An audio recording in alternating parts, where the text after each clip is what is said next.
Good morning, good afternoon, and good evening, ladies and gentlemen. Welcome back to SATAL 2020. We are here to watch a Gold League matchup between Harpia and Dragon Squadron. No idea how this one's going to go down, but it's going to go down. Mustache Man is back, so we'll be able to see him here in just a second. We're going to go through all of our pre-roll before we jump into it. And right when we get back, we're going to jump straight into the match. Again, this is Dragon Squadron taking on Harpia. Gold League beatdown coming at you.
Welcome back, ladies and gentlemen. We are here. The Mustache Man is here. We are back at full steam ahead at our normally scheduled time. Billy, you had some family stuff to take care of, but it's good to have you back.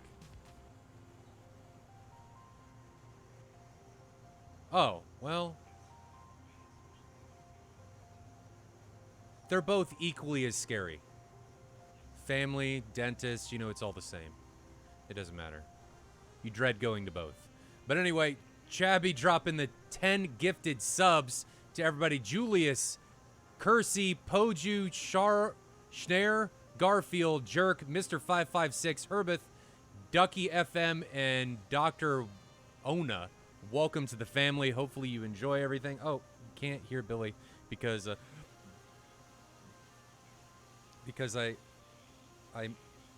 muted him. There. Okay. He should be colorblind fixed this morning. Billy should be fixed. How about now? You guys got me? Pretty sure they got him. So Billy, we were talking about how Awesome. You were at the dentist. I have the dentist coming up indeed. inside a month, so I'll be there too. Yeah, no, it's not fun in a normal world, and then you like add a COVID aspect into it, and it's just like awesome. How do they even great. do that with you breathing straight on their face? It's, I mean, I know they have. I think shields. they're fairly used to it. From what I can tell, it's been a hot minute since I've been in there. It looks like they've beefed up the PPE, I believe they refer to it as, and I think it just seems like it's, you know, the protocols are a little bit more strengthened as far as keeping things sanitary and all that stuff. But yeah, I mean, I think at the end of the day with something like that, there's not a whole lot you can do. You know, it's like I had to get something done, and there really wasn't a whole lot I could do about it. You know, so right. But yeah, it is what it is at the end of the day. Yeah, I've been blessed to not have any issues with my teeth, so hopefully I go to the dentist at the beginning of next month. Hopefully I don't have any issues. But let's get off the dentist and off of family, and let's talk about what we're going to see here. So we got Harpia taking on Dragon Squadron. Harpia and Dragon Squadron, I think, are pretty evenly matched. We got a couple of flankers, or J11s for Harpia, a Singleton J11, and do I see, and an F-14. So a lot of aircraft that we don't normally see a whole lot of. J11s we haven't seen a whole lot of this year. We've seen a lot of Hornets, a lot of F-16s, not a whole lot of F-14s. They've either been really effective, as we've seen in the past, or not so effective, which is a lot of what we saw on Tuesday when who was taking on Tall Wolfpack, Baby Shakers. How did Tuesday go? I looked at the results. It was exciting. There was some exciting stuff, but Tall ended up taking it pretty commandingly in the end. Well, I think that's to be expected. I believe they were a bit more experienced crew, although I'm not sure exactly their gold league team, how that, I mean, I don't know who. I know guys have maybe drifted between the two different things, so I'm sure there's a bit of experience to go around regardless of whether you're talking gold or diamond at SATAL, so that definitely makes sense. Yeah, who said that? Gazra says the F-15s are the rare side. Yeah, they're the endangered animal or endangered species really this year, which is, you know. Well, I think, you know, there's a lot of reasons why the FC3 have aircraft have kind of faded into the areas they've wound themselves up in, and I think a lot of that's ED and, you know, the shift to more of the full fidelity model and that whole thing. So I don't know. I think, you know, down the road we'll probably see the FC3 get a touch up and maybe see things get a little bit more tuned towards the world we live in. I don't know. There's definitely a disparity between the two at times, I think. Right. Yeah. Maybe when the F-15E comes out, it'll just replace it. But I know the F-15E with its conformal fuel tanks does not fly like an F-15C. From listening to real pilots that have flown both, they said it flies like somebody stuck in mud in comparison to the Charlie model. So those conformal fuel tanks add quite a bit of weight and quite a bit of drag. I know better than a normal fuel tank, but the F-15E, she's a heavy hen. I got the chance to stand. They had them parked right next to each other at the last air show I went to here in Tampa. And, you know, when you look at one and then move over a little bit and look at the other one, it really does make a bit of difference on the girth of that thing. Those conformal fuel tanks definitely add more width than I think you would expect it to. Interesting the way it's all done as well. Everybody knows it's not the length that matters, it's the girth. And that's the important factor going into this. Eclipse Task Force asks, where are we going to see 6 Tomcats? Maybe Tuesday. Doubt it. Doubt it. DCS, so Diamond League, I don't think is going to start until, it might start Tuesday. I don't know. I got to look at the schedule. It's sometimes next week, though, is when Diamond League is, we're going to start showing that again. We've been at a bit of a delay because we had to redo the schedules because we had a team drop out due to some qualms with other teams. They just left. So we had to, it sucked, and I didn't like it, but it is what it is, and I had to redo some stuff. So we ended up delaying all of them for a month, which is no bueno, but what can you do? So I'm excited to get back into Diamond League, though. It's just a little bit different. 6v6 is a different animal than 4v4. Things happen a little bit different, but speaking of today's match, Billy, what do you think's going to go down? How do you think this is going to go? Do you think the Tomcat's going to come with its claws out, or you think it's going to be neutered? I mean, I'd say 80%, 80 to 90% of the time we've seen the Tomcats kind of lead the way as far as the shots and dictating how the open, moments of these rounds go. So I certainly think that we're probably going to see that be the case here. I'm curious how those 2 J11s factor in. I don't think we've seen 2. We've seen a lot of times where one guy has gone out in J11. I think this is the first time we've seen 2 J11s in quite a bit. And I'm curious if we see them stay together and work together in comparison to, say, that Tomcat and that Hornet there. Well, I'm sorry, I'm not sure if you listed them off. I may have missed it as I was kind of setting things up here. Did we see the airframes on the other side? We have not yet. We'll go see them after everybody departs. So they're at Maycop right now. We're sitting in Sanaki. This is Maycop taking on Sanaki. I think the distance between the two is like 160 miles or so between the two airfields. So not too long. We saw this exact map on Tuesday. It's been a pretty popular choice for teams. It's been selected quite a few times, and I think it's a medium length map. It's one that people are comfortable with fuel wise. It's not too close. It's not too far away, but it is mountainous terrain. So it's interesting that people are catering towards mountains and hilly terrain than they are flat. Yeah, and I think we've explained a few times how that kind of factors in, right? Clearing up those sensors and how that terrain can kind of really cloud up what you're seeing on the screens in some of those planes. So and then maybe that has to do with these 2 flankers, right? I think maybe we see those guys prowling low through that terrain, certainly possibly a strategy there. Yeah, I don't know. It's interesting to see. It seems like a shift in recent years to where you'd see teams try to keep things more in the open, flat area. Now it seems like a shift to where guys want to use that terrain. They want to get low in there. And once again, I think it's a different strategy. It's a bit more of a gamble, I think, in some ways. I think you and I would usually prefer to keep things in a little bit more flat, open area, just so we can see things a little better, right. Especially, if you're not working with an AWACS, you're not working with certain elements of the puzzle. I'm guessing we have an AWACS here. Do we know what weapons loadout we're on? Nope, we don't. But we're going to sit down, shut up, listen to these guys depart, and we will come back with the action here in just a moment. Nothing like jet sounds in the morning.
Billy, we were talking about AWACS, or you were asking, I think, weren't you? I don't remember. I asked the weapons. Maybe don't. Oh, I don't know what the weapon restrictions are. I think that's going to come down to what we see when missiles come off the rail. And somebody was asking about AWACS. There's no player-controlled AWACS. There is AWACS. So AWACS is out there, AI-controlled. Teams aren't going to get data link. They can get AI call-outs. So if you don't have data link in the cockpit, which I think unless somebody's taken an F-15 or Mirage or MiG-29, everybody does have data link. We took away player-controlled AWACS with a lot of ATC because we felt like it was too much like a chess match where the AWACS was driving everything, and we wanted to see more focus put on pilot skill instead of just who could tell who to go the best. But, you know, maybe a lot of ATC will come back. I know he's made huge strides in making it better, so we're gonna have to see. But let's check out and see what the other team is flying. So first off, let's take a look at Harpia. Harpia is flying an F-14 with MAZ, a J-11 and a 227. Essentially the same. One can take R-77s. Wolf and Trigger are piloting those, and then Thunder in an F-18. And then on the Dragon Squadron side, we have 4 F-16s with Lido, Aggressor, Rapolo, I'm going to call him Polo, and Wiki coming in there. So 4 F-16s taking on 2 flankers, an 18 and a 14. So not symmetrical as far as sides go here, Billy.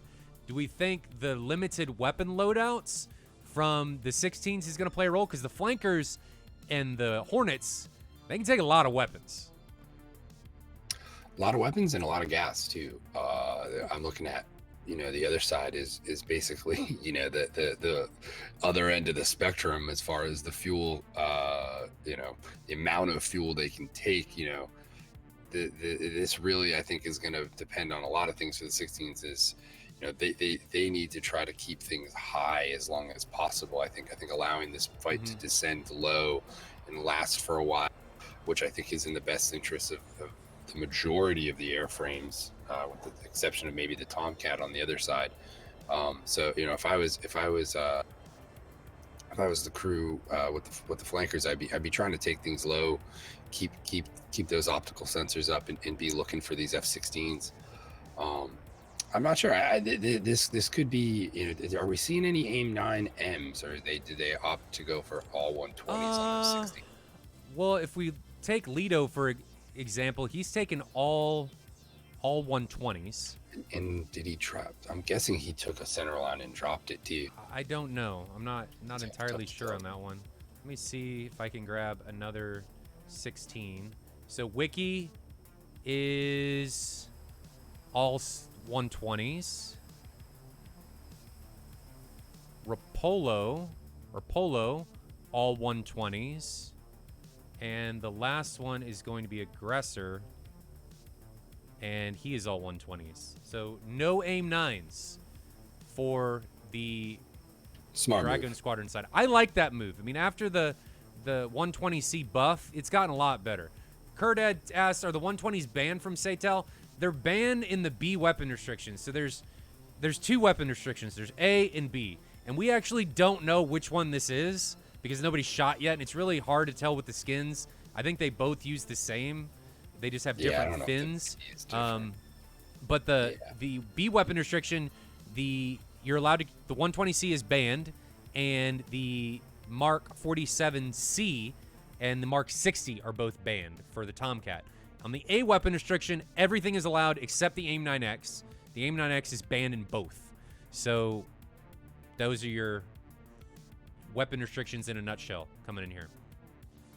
I saw Leighton open betting. So betting is, it's based on points for how long you're in the stream. So the longer you're in the stream, the more you will accrue points, and then you can bet on who's going to win the round. So Leighton's going to try and stay on top of that. He's one of the new moderators. I know a lot of you, some of you guys, other guys sent me messages. I just haven't gotten to you guys yet as far as moderators. So don't worry. I'll probably add more, because the more the merrier typically, as long as nobody causes trouble for any of us. But it is what it is. So don't get disheartened if you don't have a lot of points. It's based on how long you've been in the stream. If you come hang out with us a lot, you'll get more points. And obviously, if you win your bet, you get more points. So Leighton may be opening up more bets here soon, depending on what we want to do. First missile came off from Aggressor. And now I noticed one of those guys had their lights on. I'm curious how long they run those nav lights as we get closer. Well, we talked about that briefly a while ago, Billy, that the nav lights, especially to people in VR, are highly visible. Yeah, I was going to say anyone on VR on the other side there is really going to be liking the fact that they got those running lights on. I mean, I play at 4K, and I can't see Dookie, so... With you on that. Yeah, I don't know. Let's get rid of the face cams. This fighting's starting, and let's see how these boys are going to get on. So I'm excited to see two flankers. Granted, one's a Su-27, one's a J-11. The Su-27's not going to have access to the R-77s. He's only got ERs, which the ERs outrange the R-77, so not a huge detriment. He is taking 2 ETs, and he launched an ER, but then he immediately unsupported it. So that's a loss. But you can see that he unsupported it because he had an active coming at him. There's a 120B back there chasing his exhaust fumes. It's totally out of energy. It's not a factor, but that's why he ended up turning around. But very defensive, Billy. We saw this a lot in the Ta versus Baby Shakers match. Teams, specifically in the first round, were very defensive, and then all of a sudden, it seemed like it got to a certain point, all hell broke loose, and everybody died. So I wonder if that's going to be the case, if people are going to be watching their fuel and just saying like they're getting famished and they don't know how much longer they can stay on. We're just going to have to see. Leighton, do you know if you bet more points than you have, does it just not bet, or does it just put all your points in? Do you know? Curious to see how that works. You're not going to have a lot of points because Cloudbot is the one doing the betting. So Cloudbot wasn't in the channel until not very long ago. So Nightbot's here, Cloudbot's here. I got to get rid of Nightbot because they're kind of redundant, but it is what it is. First Mark 47 was launched by Maz, and I don't know that that's going to do anything. It was launched from a long way. I'm going to try and get it. So here it is. It's still 8 miles out from its intended target. And Billy, the Phoenix have just been doing some weird stuff. Like they're not even tracking. But that, I guess that could be because it was unsupported. Yeah, that's a bit odd right there. I mean, I thought we didn't have the magic. I thought we still had magic INS for these Phoenixes, right? Yeah, but maybe in the last update in mid-July they added some stuff. I don't really know. Maybe I believe Bullet came in and said maybe it was a week or two ago that the magic INS was going to be implemented in this next update. I mean, I don't know. You never know with ED's change logs. I mean, they could have been put in. Yeah, exactly. May have not have been put in. Who knows? So that Phoenix didn't end up doing anything. It looked well. Maybe it is. No, it's not. No, it's not. I don't think. I can't tell who it would be chasing. There's somebody close to it on the map, but I don't see them. They're not above me. Nah, it's just trashed. It's just trashed. So maybe they implemented something. Maybe there's something here that we didn't see in the change log, and I don't know. It hits the ground, so that Phoenix is done. Aggressor comes out with a 120 of his own. I just don't like that. That missile was launched from 25 miles. Leighton or Aggressor's at I mean, he is at 40,000 feet. So that's a decent shot. That missile's going to have some giddy up by the time it reaches its target. See if we can grab it. There it is. No, that's not it. That's not it. There it is. So here's the 120. And it's got some decent speed. I mean, it's falling from, it probably was at 50,000 feet. Its intended target just got the Pipple warning, is 5 miles away. Its intended target is trigger. The missile's now down to 1,300 knots. Let's give you guys the split screen so you guys can see what's what in this situation. Trigger is right here in the middle. The missile's closing, but it's already down in under 900 knots. It's got the bigger fins, so it should be a little bit more maneuverable, but I don't think it's going to be able to catch trigger, because all trigger has to do is one more turn, and there he goes, banking to the right. And see how slow that missile's turning? There's no way it's going to be able to catch him. No way, Jose, is that going to be a factor. Decent shot from that range, but close but no cigar. Close but no cigar. I was trying to get a range on it. Got pretty close, a couple hundred feet, I think. Yeah, it got within a mile. It got within a mile. Yes.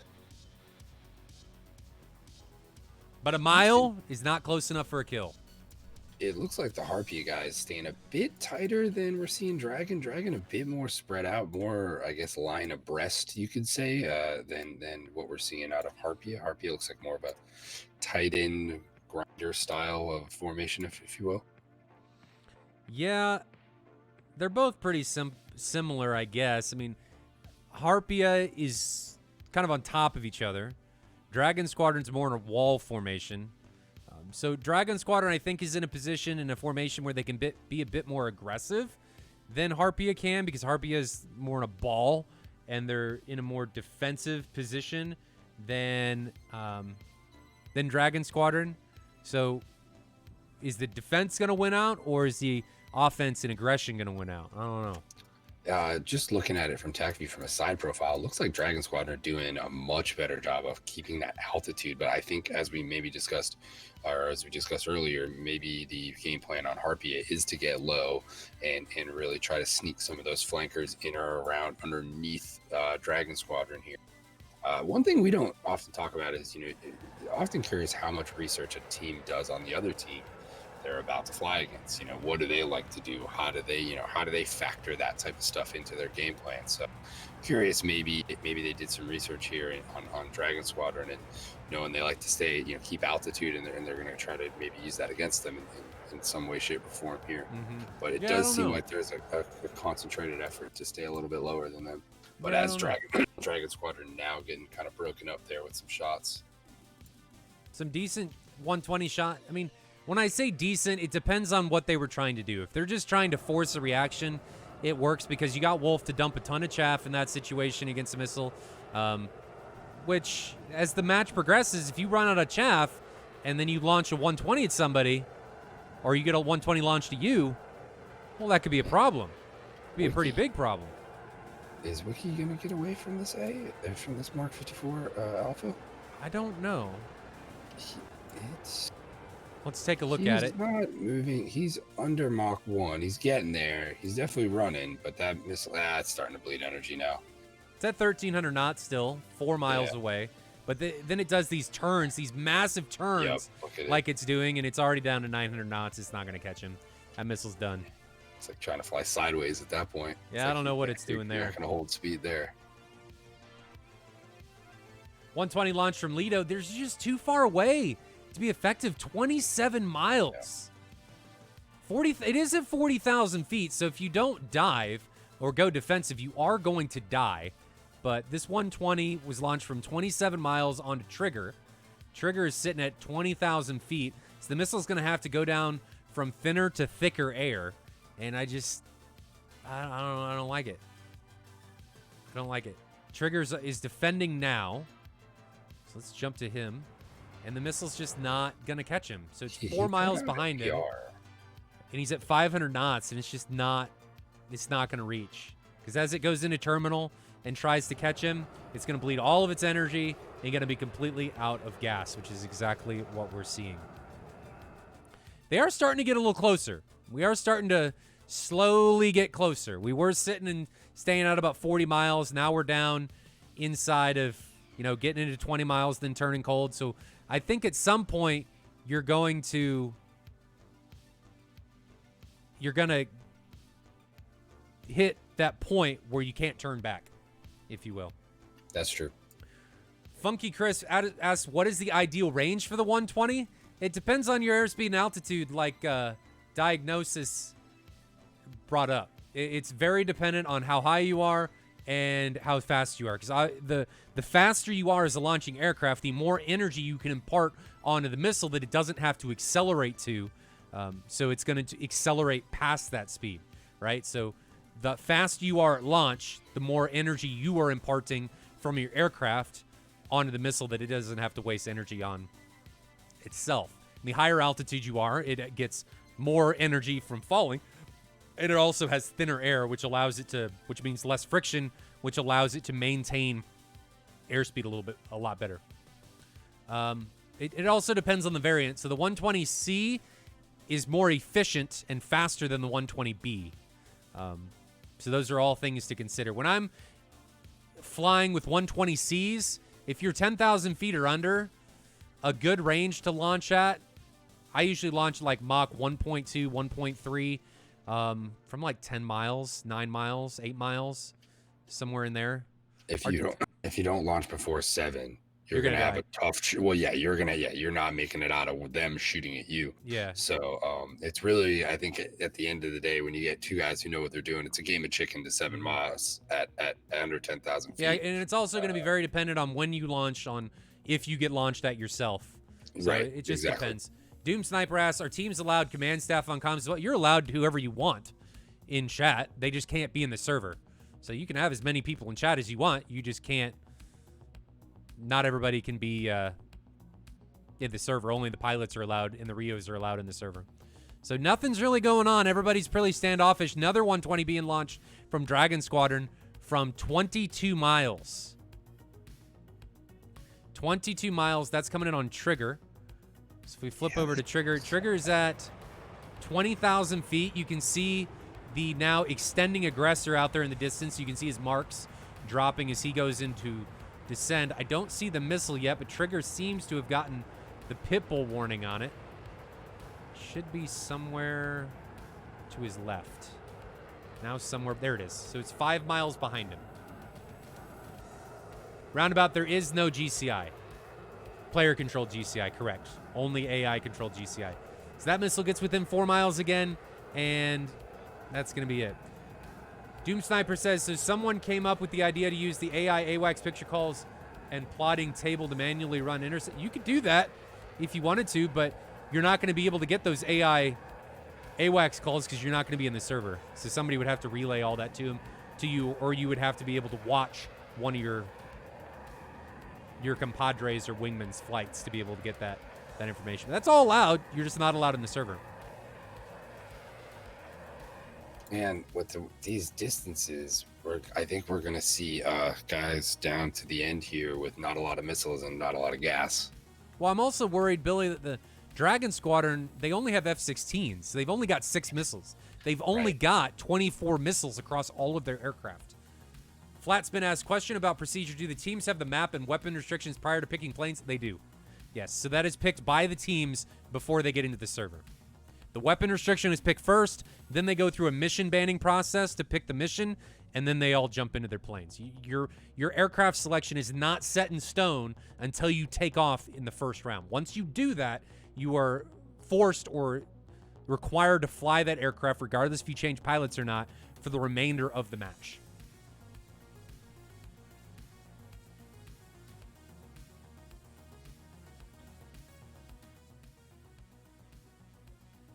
Orange song. It seems like things have shifted here around Bullseye. A little bit. Dragon now more closer feet wet, and we see Harpia, though, they're not coming off that spot really over top of the high parts of those mountains.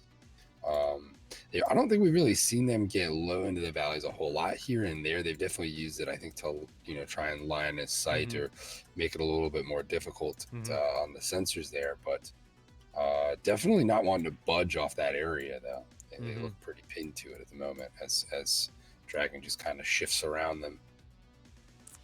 Yeah, we're starting to see a rotation. I'm anxious to see if Dragon Squadron ends up totally to the south and Harpia ends up totally to the north, because I'm pretty sure Dragon Squadron departed from the north and Harpia departed from the south. So we may see a complete 180 here in team position. Shadow Killer asks, is changing weapons in different rounds allowed? It is definitely allowed. You can change weapons. Just not the weapon restriction, but you can take whatever weapons you want as long as they fit within that weapon restriction. Combs asks, when's the 64th match being streamed? Probably Saturday? Next Saturday? Not this Saturday. Next Saturday? Probably. I don't know. I got to look at the schedule. We'll take a look after the match on what's going to be streamed when. AIM 54, Mark 47 being launched from Maz onto Lido. How high is Lido? Lido is at... Can't see it because my taskbar is in the way. Lido is at 20,000 feet, and that just royally screwed up my... There we go.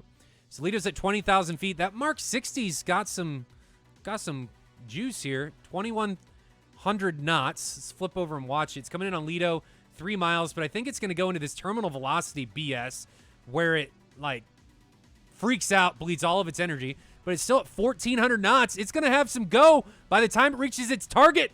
Oh, what was that? What? Why did it do that? Who to what now? Where'd he go? It, like, got juked. Like, broke its ankles or something. I don't know what happened there. That's strange. That was really bizarre. I'm worried about Dragon Squad, taking this a bit further as they are pushing things in the direction they are. They're just getting further away from home at this point. If Harpia lets them chase all around the map here, I'm curious how many of these Dragon guys we actually see make it back. Although it looks like 2 are kind of doing the pressing while the other 2 are hanging closer to bullseye right now. Yeah, and I'm kind of worried about what Lido's doing. Lido's getting really aggressive here, and he's leading the way for Dragon Squadron. And I kind of wonder if he's going to get flanked by this 2-ship from Harpia. Man, now might be the time to send those flankers low. Maybe around the edge. Maybe. Do a little flanking. I just don't like... I don't like low. Maybe that's just me. It's dangerous. I mean, you're definitely not dealing in as high of percentages. I think you got to have a little luck on your side down there in certain cases. But I don't know. It just feels like Dragon Squadron might be right for it right now. Let me see where the altitude's at. Actually, no. Now a few more of the Dragon. Actually, almost now that I look at it, Dragon Squadron prowling through the hills at the moment. They have one guy high, and everybody else basically in the dirt, shooting upward at the moment. Although it looks like Lido just put one over top of that mountain ridge. Well, he didn't. It didn't really have to arc it. It just came over the top, and that's going to be. I think that's on trigger. So we're riding along with Lido right now. And that missile, what it ended up doing is it just forced them defensive, but it also took away his kill opportunity. I would have waited because Absolutely. In an F-16, you can get really fast. He had 2 missiles. Now he has 1 missile left. So he's used virtually his entire complement of weapons, and all he did was turn them around. So you got to wait and effectively play a chicken with any bandit that you're trying to cause a confrontation with. You just got to wait and outweight your opponent. And now he only has 1 missile left, and I'm worried that if he does get into a confrontation, that he's just not going to have any weapons to shoot back.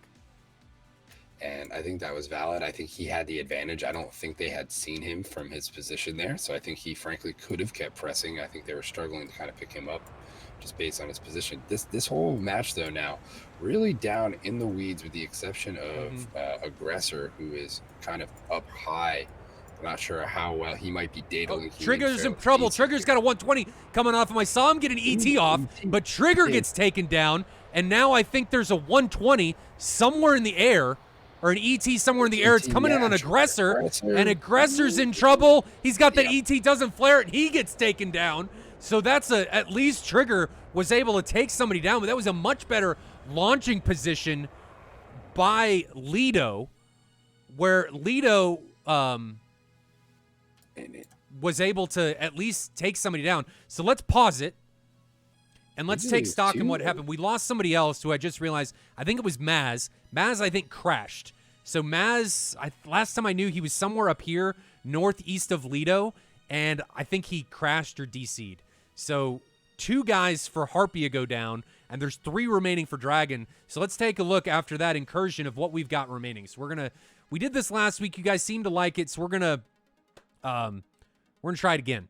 We're going to pause it, take stock in what's going on. You guys can look at the TAC view, and we're just going to analyze kind of what's happening here. So we've got 3 pilots remaining for Dragon Squadron, Lido, Rapolo, and Wiki, and then 2 remaining for Wolf and for Harpia, Wolf, and Thunder. So I think Wiki's in a bit of a pickle. So Wiki is at, how high is Wiki? Can I not select it? Everybody right now in the dirt, more so even for Dragon Squadron, just taking a look at the TAC view. Yeah. One thing too, I think Aggressor was doing a decent job of piping them in data link, maybe fighter to fighter there, as I think with how low everybody was, he was still able to possibly get to some of these guys, as opposed to the AWACS who may have been struggling to connect to some of these guys. So I'm curious how him getting taken out there in the moment really played into what these guys are seeing on their screens inside those planes, because I feel like maybe just for a brief moment they may have lost a little coverage there in that process.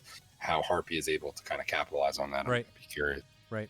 Well, this is, I think, going to be our next incursion. They're down to 5 miles, so I think somebody's going to die here. I mean, when you get into a point, and I don't think there's any ridges or anything right here. There's a ridge right here. I don't think there's anything right here. There's a valley. So I think they're going to get into a point where it's unavoidable and somebody's going to die. So let's pull this up. I'm going to try and get this so we can see from each other's perspectives. So we've got Wiki and we've got Wolf. And we're going to see how this goes. This is another Su-27 against F-16. So Wolf is the one on the... I can't tell who he is. Wolf is the J11 lower on the right. Thunder is the F-18, I believe, to his back. Oh, no, to his front. I got it. Okay, One so let's go. Yeah, J11 hot, F-18 cold. Let's go to split screen, see how this is going to go. I think something's going to happen here because they're going to come right over this valley, and nobody's really going to be able to do anything. And let's see how this plays out. No guarantees, but they're over a valley, and if something gets shot, it's going to be really difficult for somebody to defend. And here comes an ER against Wiki. That gets line of sighted. So Wolf puts another ER. I think that's an ER on him. He drops some chaff. And then Wiki gets taken down. I guess that was by the first missile. So now Wolf is in a bit of trouble. So now Wolf is now being chased by Rapolo. So Rapolo, hopefully, is going to be able to redeem his comrade. I don't see anything being launched from him, though. So is Rapolo, let's try and get him in a split screen. Is Rapolo out of weapons? He's pulling M61 now. We're in split screens from both sides of this engagement, and Wolf just gets disintegrated. M61 20 mil rips off his right wing, and that's going to be it for Wolf. So at least Rapolo, who is also out of weapons, is able to avenge his comrade. Nicely done there. Some nice shooting. I think we missed. Now we've got Thunder merging. So now Thunder's merged with Rapolo. And I think Thunder is the only one left for his team. This is a 2v1. So I'm going to see what's going on here. There goes the 120 onto somebody from Thunder, but that didn't end up tracking. Let's grab... He saw him come underneath him like that. Ooh, split screen. Right there. So Lido is on the left, Thunder's on the right, and I don't remember who the last guy. There's 2 guys remaining for Dragon Squadron, only 1 remaining for Harpia. And Thunder for there you go. Harpia. So Lido and Rapolo for Dragon Squadron, and then Thunder for Harpia. And it's a 2v1 engagement. Thunder still has some weapons left, but he doesn't have any 120s. He launched a couple of them earlier in a pretty bad position. Oh, there is a 120. He's in really good. It doesn't look like that 120's in a track, so he's in trouble there. He's knife merging now with Lido, almost. Rapollo now looks like he's coming back around, and now Thunder is sandwiched between the 2 of them here. This is a dangerous situation for friendly fire as well here. Dragon Squadron needs to be really but I don't think careful. Dragon Squadron has any missiles left.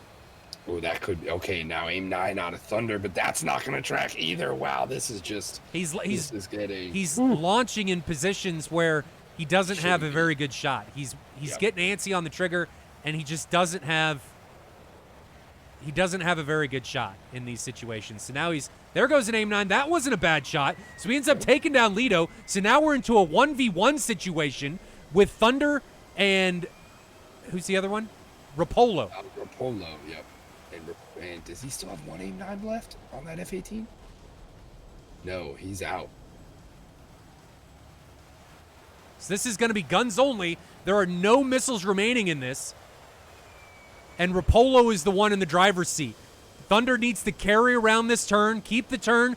Don't turn back into it. Keep the turn. His energy, though, is really low. 250 knots. He's overturning. He's overturning. Rapolo's doing a much better job of maintaining his energy. He doesn't try and pull it there. And Rapolo crashes. Rapolo ends up crashing. And it was just down to energy management. Yep. Knife fighting in the mountains. That is a realistic possibility there. Sometimes you pull the wrong direction too quickly, and there's just no way of recovering there. And it kind of looks like what happened there. It looked like he maybe bought a little bit too much angle downwards and caught that ridge. Yeah, that just came down to energy management, where if he wasn't pulling so hard and trying to pull full deflection the whole time and just tried to keep that sustained turn rate, it probably would ended up a lot better for him. But it turned out that it was just overturned, bled too much energy, and the mountain ate him. Is he not aware that he's dead? Because it seems like he's using a lot of gas and energy right now trying to find something that's not there, when he probably should be getting altitude and heading home. Although it looks like maybe that's starting to happen now. Yeah, it looks like he's just figured that out. Curious how much fuel he's got left after all that. I don't know. He's at 92% engine power, so he should be okay. Everybody got the bags off very at the proper times, it seemed like, in this match, at least for the most part. So compliments to both teams there for cleaning up your jets as you should. I think he knows he's dead now, Chad. Yeah, I think initially like, he maybe thought he went underneath him, but I think he knows they're dead now. Yeah, when he pitched up and came out of the mountains, I think safe to say he was confident he got that kill. And he can see the side chat too, you can imagine. So he probably took him a second to realize. Kill messages are on in SATAL, just for reasons. They are on in SATAL. So now he's got a RTB, and how did he just run out of fuel? Ooh, man. No, he's at 66% power. I think fuel is a problem for him. Is he going to make it back? He's got to go 95 miles. Oh, yeah, I feel like that is going to be a struggle after the fight we just watched kind of ensue here. I mean, we're probably talking 10, 15 minutes of fight time on station, maybe 10 minutes. Yeah. I don't know. Yeah, it's going to take him quite a bit, too, at that speed. How do you think that match went, Billy? I mean, we recapped what was going on. I'm going to try and get the TAC view while he's RTB. I think Dragon Squadron was able to take this by really being, there was moments where they were kind of just launching these really long shots at one another, kind of dancing around, and then it looked like there was a moment where Dragon Squadron really just decided to be the aggressors and push in and disrupt what Harpia had going on over there. And it didn't come without costs, I think, at the end, but however they were able to gain the advantage and the momentum towards the end of that round. And I think it's why they're sending one, or at least trying to send one home at this point. But I think these teams are pretty evenly matched there. I think we saw some hard fighting and some pretty decent maneuvers on both sides.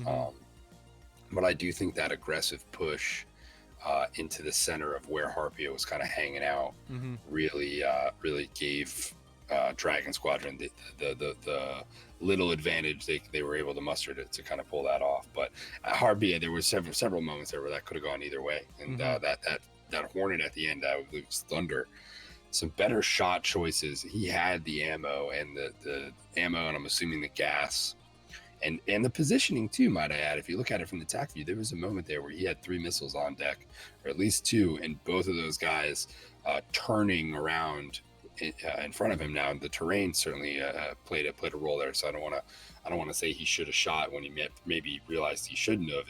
I'd need to kind of look at it a little bit more there, but it definitely looked like there was an opportunity to win that there. So definitely a very close match. Either team could have taken that. So. Sorry guys, I'm just trying to get the TAC view set up here and see if we can get it working. Yeah, it'd be interesting to follow from the nose of him when you do the TAC view portion through that last 2v1 portion, just to see where those guys were, if he did have decent angles on them for shots, because I think he had 3 missiles left at that point. I'm not totally. I don't know. But we're gonna take a look. So we're gonna RTB and look at TAC view at the same time while we're doing this. So I'm opening TAC view. I'm gonna step away for one quick moment, take a brief bio break. I'll be right back. But Chad, how do you think that round went? I mean, it was pretty exciting. Guys ran out of weapons at the end of that.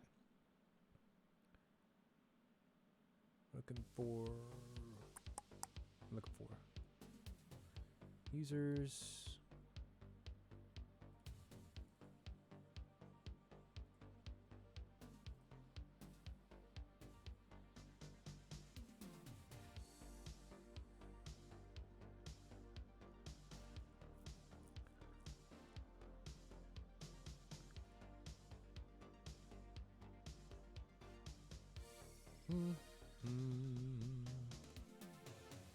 Why does this not see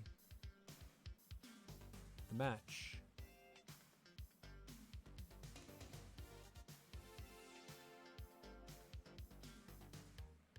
Slow at first, but ended good. It is true.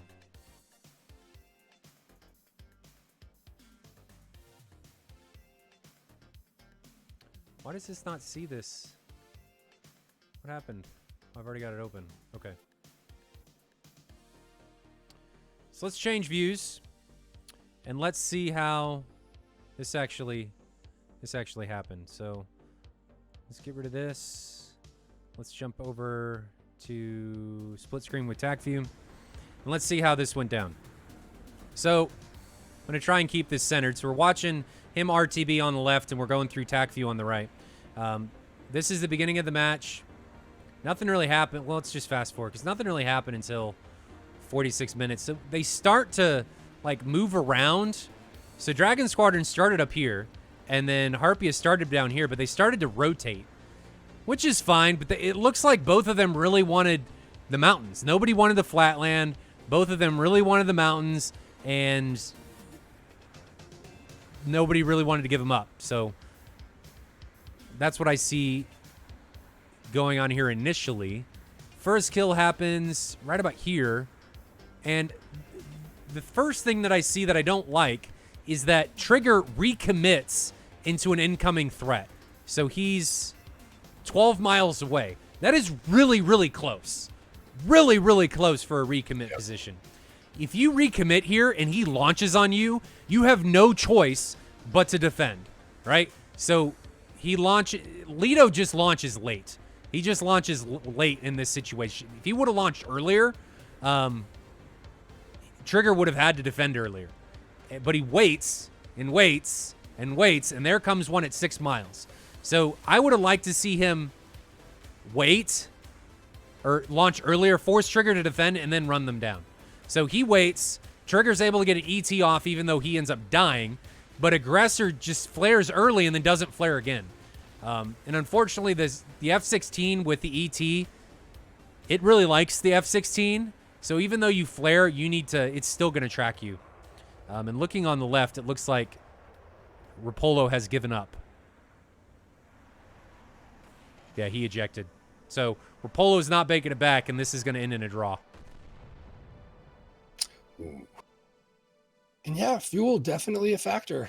You know, with some of these planes with the lower side of things on the tanks, it requires, I think, a different style of flying in SATAL, especially when you're talking about these longer. Right? I guess this isn't one of the longest, but certainly one of the longer ones of the two. I mean, I think it's more in the middle of the pack as far as distances. Yeah. But either way, you know, it requires a different method of flying. I think to be able to not burn through that fuel, you have to be much more conservative with what you're doing and when you're doing it, and really only use that burner when you're turning around and making a run to make a shot. Not sure how much guys were on and off burner, but just the altitude alone. And I think Dragon tried to do a decent job of staying high early, possibly I would assume in an effort to at the very least to conserve fuel amongst other things. But yeah, it was clearly a factor here. So I think it's something for other teams to note, when it comes to choosing these matches. Right. Don't have to be in gate the whole time. Second incursion is Wolf coming on Wiki. So Wiki is able to get away from the first ER, but this one, it's an R-77, and it was launched from 2 miles. You got to notch that. And he tries, but I think he overturns. Missile recommits or readjusts and flies and face miles him right in the face. However, I would have liked to see Wolf, instead of following that shot, turn away. Turn away. There's no reason to continue and commit. Break away. You know you've got another incoming threat with Rapolo, but instead he tries to commit and take the fight to him. And at this point, Rapolo has everything is on Rapolo's side, right? He's in a much better position. He's at 10,000 feet. They're both at 10,000 feet. He's faster at Mach 1.26, so he's got energy to spare, and he just ends up running him down. And honestly, if Rapolo would have had missiles, Wolf would already be dead, right? So in this situation, when Wolf launches this R-77, get into a valley. Dive away. Defend. Don't give all of the cards to your opponent, right? Try and make something turn into your favor. But Wolf just turns back into his opponent and doesn't get into the valley, and ends up giving Rapolo everything he needs to get that gun kill. So Rapolo gets the gun kill. Then he's met with Thunder. He turns into Thunder. I honestly, your threat at 15,000 feet, you probably could hide. He gets lucky that Thunder doesn't see him. But this is where things start going poorly for Harpia in Thunder. So Thunder launches. I don't know if this was a Pitbull 120 or what happened here, but in all honesty, this missile should have killed Leto. It should have killed him. But I don't know what happened. Like, did he... was this a Mad Dog 120 or what?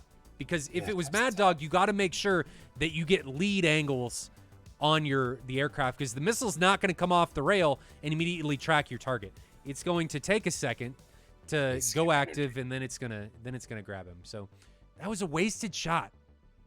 Just right between the two. Yeah, it really looks like that was a Mad Dog. I don't think that thing ever tracks at either of those two. Well, and Leto doesn't see him. Just flat out does not see him at all. So all of the advantages here with Thunder. Like, I don't know. He comes around here, and I believe he still got 2 9s and a 120. He does, and here's the other 120. Right off the nose. And that's just...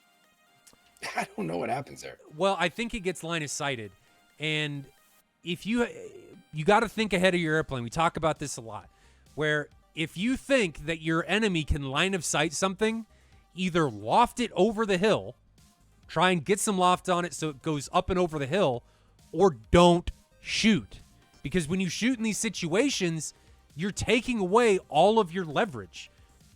Your gun's still a weapon, but you don't have anything to reach out and touch people. And I think that missile got line of sighted, and that ends up saving Leto. And Thunder has only 2 AIM-9s left. From Bullet there, it's all about how you work your sensors and your eyes, and those two things working together, the Mark 1 eyeballs and all the sensors on your plane, those two things have to be working so well one another, together, going back and forth between looking at your cockpit, looking at your sensors, and trying to verify. Now, when you're this low in the mountains, the sensors can get very jumbled up, cloudy, and it really does, I think, take a lot of experience in looking at that and knowing kind of what the reality is versus what it's showing you, and then versus what your eyes are seeing. So that's a solid point there. And then Thunder launches an AIM-9M off aspect like this is not going to work.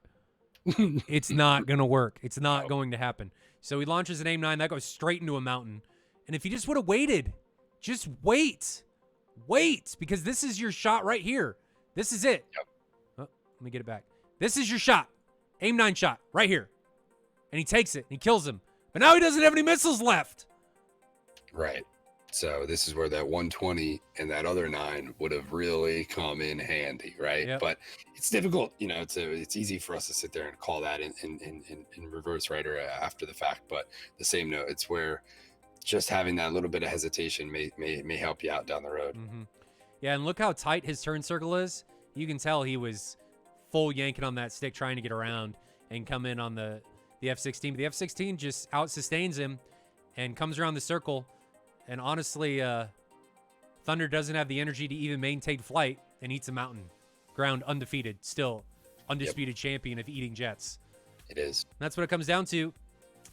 And Rapolo tries to make it home, but I mean, I'll count the merge. The length of that merge is, I guess, forcing the draw for Harpia, but they didn't come out with a W, so Rapolo has to eject, comes out to a draw, and we, ladies and gentlemen, are going on to round 2. So Super Gut time.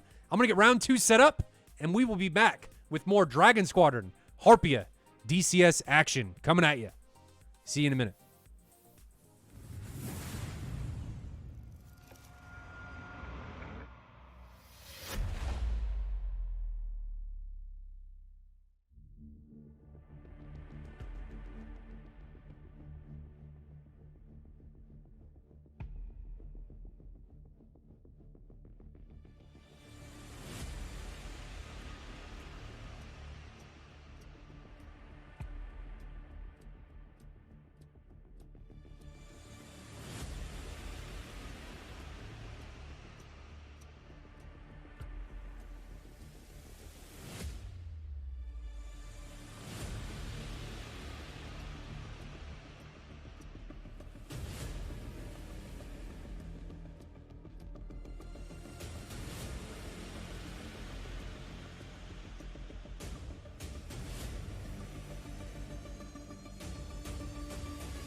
Back up. Welcome back, ladies and gentlemen. Again, this is Harpia taking on Dragon Squadron.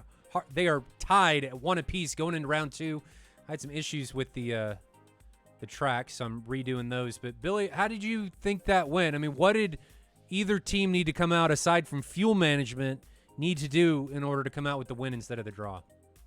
I think in this kind of plays into the side of things, but I think they needed to be a bit more aggressive earlier on. They didn't have the fuel to sit around and dance around those guys for as long as they did and engage at the distances they were engaging at. They needed to drive the fight closer and quicker. I think these teams that especially want to take the F-16 and want to take some of these planes with the lower, on the lesser end of the fuel tank size, right? Mm-hmm. The amount of fuel they can bring, you have to kind of approach it in this manner that, you don't have a lot of time to get the job done once you get there. Once you get there, you got to focus on ending it as quick as possible, because you just don't really have the fuel to kind of hang around and wait for the opportunity to present itself. You have to kind of go make that opportunity happen, I think, in a lot of cases. But that's a challenging thing. It forces you to fly certain ways, and the opposing team, if they're keen enough to notice the fact that you're flying 16s and kind of can exploit that in some ways. And maybe that was what happened with Harpia there. Maybe Harpia did exploit the fact that those guys were in 16s. Possibly. And really didn't give them, because if you notice, they weren't that aggressive, and that may have been a calculated move on their part to try to drain Dragon out. I don't know. Tough to know there exactly without asking. Well, on the flip side of that, the F-16s, if they just don't shoot, that entire strategy goes down the toilet. It does. They can sit there and conserve fuel pretty good up at high altitude, right, if they're not challenged. So I think, once again, that game is a dangerous one to play. But I think it's in the, just based upon the way the 16 flies, I think you're better off getting in there. And we saw how it worked out. The moment they decided to be aggressive, they were really able to split up Harpia and force some bad decision making on Harpia's side. So I think, especially in this match here, I think it's in Dragon's best interest to get in there quick and as fast as possible and really start doing work and worrying about getting back. I think at the end of the day, they have the skill and the ability to beat this team. It's about just getting there and doing it. Sorry guys, just getting the track set up so we can get into this. Just getting everything ready. I had some issues where the tracks got deleted for some reason, so I had to go re-download them and get them again, and then fast forward and make sure that we were in the right spot. So sorry, I ended up having to fix that. But Leighton, Leighton in chat, how did betting go? What was the bet? How did it go? Is it open? Is it over? Or was it a match bet, or was it a round? What ended up happening there? I'm curious to know how that went. Okay, we're good to go there. Let's jump into the pit, see how these guys are going to get on. We're going to ride along with Dragon Squadron departing out of Senaki this time in their 4 F-16s. Oh yeah, it ended in a draw, so nothing happened. Yeah, I didn't even think That's right. That's right. I forgot about that. That's unfortunate. Hey, at least you get your money back in a draw, right? That's not bad. That's true. That is true. That is true. So let's see. Or I guess that pushes, right? I think you do get your money. I forget. Bill, you have any predictions for how this one's gonna go? I don't know. I'm guessing maybe Dragon learned a little bit from that last one, and I think we might see them push things a little bit sooner and faster in this match, as I kind of was just touching on. My guess is we see some adjustments made in that direction. And the same can be said for Harpia on the other side. Them getting in there and kind of countering that with a little bit of quicker aggression on their own, maybe in their best interest, or really trying to drain them out of fuel is another, I think, valid strategy, especially given the way they flew that first round. So, I think allowing that Tomcat to get good sight, get its sensors looking in the right direction and doing what it needs to is in is in Harpia's best interest there. Chat, what do you think? What do you guys think is going to happen? What do the teams have to do? I am seeing here on Dragon Squadron sitting at Senaki, they are taking 3 tanks. But so fuel economy, in all honesty, for the 16 shouldn't be a problem. It's more the missiles that I worry about with the 16, because it can only carry 6, and if you don't have good shot selection, right, bad things are going to happen, right? So it's, you got to really pick your shots when you only got 6 missiles.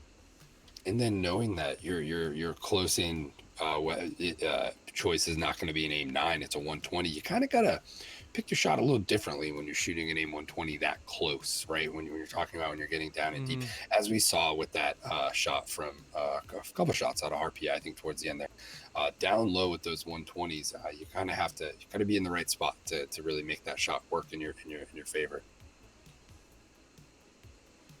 Yeah. Sorry, just taking some notes to make sure I'm trying to do better on the camera angles, so I'm trying to stay on top of things. Jaster comes in with 10 gifted subs to Samuel, Fern, Wuzak, Iowa Scotsman, What is an Iowa Scotsman? Are you from Iowa and Irish? I can just imagine some dude running around naked under a kilt in Iowa in some farmer's field. That's what I picture. Oh, that's great.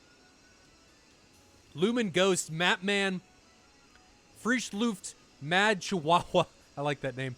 Uncapping Badger and Voodoo. Welcome to the family. Hopefully you're enjoying what's going on. Jaster, I know you said you'd help out with the mod stuff, so I'll hit you up after this stream. I just didn't get to you. But we're going to sit down. We're going to shut up here in a minute. Enjoy our second round of Jet Sounds and Jet Fuel in the morning. So the volumes are going to come up as these guys depart. But any closing at this particular time, Billy, before we get into that? I mean, I want to see tanks jettisoned early, better missile management, and I have a feeling the Phoenix is going to do something. I guess we don't have time. We're rolling. Volume's coming up. Let's do this. Let's do it.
Something I just randomly thought of, Billy, as we're coming in here. I got myself a new thing that I'm going to try tomorrow or today. I bought a surface dial. It's like a like a Bluetooth connected dial that you're supposed to use for Photoshop and stuff like that, where you can turn it and stuff. Okay. But I'm pretty sure I can bind it to custom keys, and I wonder if I can use it as a dial for the F-16's HSI, and it allows you to push and hold and select other hotkeys and stuff. So I'm betting that I can do, if I can get it to work, because I used another dial. It was like a volume control dial that you could customize. The DCS didn't like it very much, so I'm hoping this one works. But it'd be nice to have something that I can utilize for all kinds of different dials, and it's wireless. It's Bluetooth, and it says the batteries, even though it's wireless, last for like a year. Ooh, that's also nice, right? So hopefully that'll end up working. Just thought of that. It's nice when you can pick up a piece of equipment like that and use it for multiple things. I just picked up a autopilot deck from Real Sim here, and I'm going to use it obviously for the autopilot functionality in 2020 and X-Plane and all that stuff, but it actually doubled as a perfect radio module for the F-18 and the F-16. So I can, adjust my volumes and add a whole nother basically button box to the setup there. So it is nice when you can kind of get the dual functionality of a lot of that stuff. And sometimes it's a matter of just looking at what you got and being like, how can I use that differently in ways for DCS, right? And that's what I usually try and do. I get stuff that's not necessarily used for DCS, right, but that can have some functionality. And I saw that and was like, that may work. That may work. Yeah, exactly. We have a substitute. So Zero Abu, I'm going to assume that's how you correct it. Maz, I know you're here in chat. Is that how I say his name, Abu? Is now in for Harpia. I didn't see any changes for the Dragon Squadron side. So see if he has any presence. Dragon Squadron was really close to taking the victory in round 1, but they ran out of fuel. Rapolo wasn't able to make it back to base, which is unfortunate, but they were close. They were very, very close to be able to making it back. So will we see them be able to close it out and finish it out here in round 2 and go up 1-0? We are going 3 rounds today because we did have a draw. So we are going 3 rounds. Will they be able to close this round out and go up 1-0 and force either the win or the draw? Because if they win, or if either one team wins, they can't lose because there's a maximum of 3 rounds. All right, so Zero is in chat. Okay, we'll call him Zero. We'll go Zero. Okay. All right. Zero is fine. Separation between the two teams, I can't tell because my ruler isn't on, is 81 miles. So we would we would be getting closer to Mark 60 range, but there are no Mark 60s. This is a B weapon restriction, so 120Bs are allowed. The AIM's 120C, the AIM 9X, and everything but the Mark 47A variant of the Phoenix is banned. Do we think we're going to see a Phoenix kill, Billy? I feel it. I can feel it in my bones. I got some tingling. Second round, I feel like everyone usually respects it nowadays early on in the match in the first round, and then it's the second round where they seem to end up catching people sleeping. So that's a good point. See how much Dragon Squadron respects that single F-14 on Harpia as that may not be the focus of the game plan after making some adjustments and the conversations that take place in between these rounds. So probably in the best interest of this 14 to try to sneak one in there if he can find a window for it. Yeah, it's like people think, oh, well, the 14 didn't do anything in round 1, so I don't need to respect it as much, so I'm just going to, not respect the missile as much. And what ends up happening is it comes up behind you and sticks a stick up your butt. And nobody likes the surprise stick up the butt. I mean, I don't. Maybe some people do. I don't. It's just like the surprise facial. You just don't like it when you don't know it's coming. It's not good. No, definitely not. If you don't respect it and you turn away and think it's not a big deal, it's going to come out and get you. Mocha, what kind of stick, how long and how thick? Yeah, it is the girth that matters. So if it is really thin, I mean, maybe some people with the gaping holes may not feel it. I don't know. Is that too far? It's about that girth. It's all about that girth. Mocha is asking the important questions. He is asking the important questions. I mean, clearly. I mean, if we're going by girth, Phoenix, yeah. She's a thick boy. Just throw that out there. She's a thick boy. 289 sounds like somebody has experience. Use your imagination. Yeah, we'll leave that to you. Yeah, gotta leave that out there. Separation between the two teams is now down to 40 miles. This is when we usually start seeing a Phoenix come off the rails, but that Phoenix, the F-14 flown by Maz, is way back there. He's still 50 miles away from the engagement area. Su-27 is leading the way for Harpia, but Thunder in his F-18 is the first one with a missile launch, and that's from 35 miles. I mean, maybe if you're just trying to get them down in altitude, but if they respect that early and just turn around, they can just stay up there and fly backwards, and that missile, as soon as it tries to keep up with you through a turn, it's not going to be able to do it. It's just going to bleed all of its energy. So now Lito's defending. He's the guy the missile was launched on. Lito's descending a little bit, but he's keeping most of his altitude and just staying fast and turning around. You guys can see that 120 encroaching on him, but it's just not going to be able to do anything. It is at 1,200 knots. It's going to be turning, trying to stay with him and bleeding more and more speed. So I just, it's not going to do anything. Who's our first casualty going to be, Billy? Who's it going to be? It's tough to say. Let's see. I really like how both of these teams are running their formations right now. Maybe a little bit more so Dragon, as they seem like they're a bit more organized and kind of spaced out. Mm-hmm. So I don't know. I as far as who's going to get killed first, it's very difficult to say here. Doesn't look like Dragon Squadron is really trying to get super close here off the bat, which I think really needs to be more of a focus of their game plan to try to get in there and disrupt. But then again, that, getting close to that Phoenix is, as you're showcasing there, never a fun nor easy task to do. So maybe dealing with those guys first is the game plan here, as they try to let that Tomcat shoot itself out. So here's our first Phoenix of the round. It was launched by Maz, and it went up to 55,000 feet, almost 60,000 feet, and it's now descending. It looks like it's on Rapolo. So we're going to grab a split screen here of him. I think it's on Rapolo. I can't honestly tell, but I think it is. I don't see it yet. I don't see Rapolo, the missile. There it is. Okay, so it is on Rapolo, and he's able to notch it, and that missile's trashed. And I think that goes through that the Seeker in the AIM-54 sucks, and fact, if you don't support it, maybe that's why we were seeing the Phoenix is so good in the beginning, because it had Magic INS, and it would just use that to fly straight into the target. And now it's got a crap Seeker head, and if you don't support the missile all the way in, which is what we just saw, it's not going to hit the broadside of a barn. It's just not going to happen. So maybe that's what we're seeing now. That's sure what it looks like, right? That's what it looks like is going on. I think the first kill I'm calling is Maz and his F-14 taking out Aggressor with an AIM-54. I'm calling it. I'm saying it. That what I think is going to happen. Aggressor with an AIM-54. I think that's what's going to happen. I don't think you're far off there.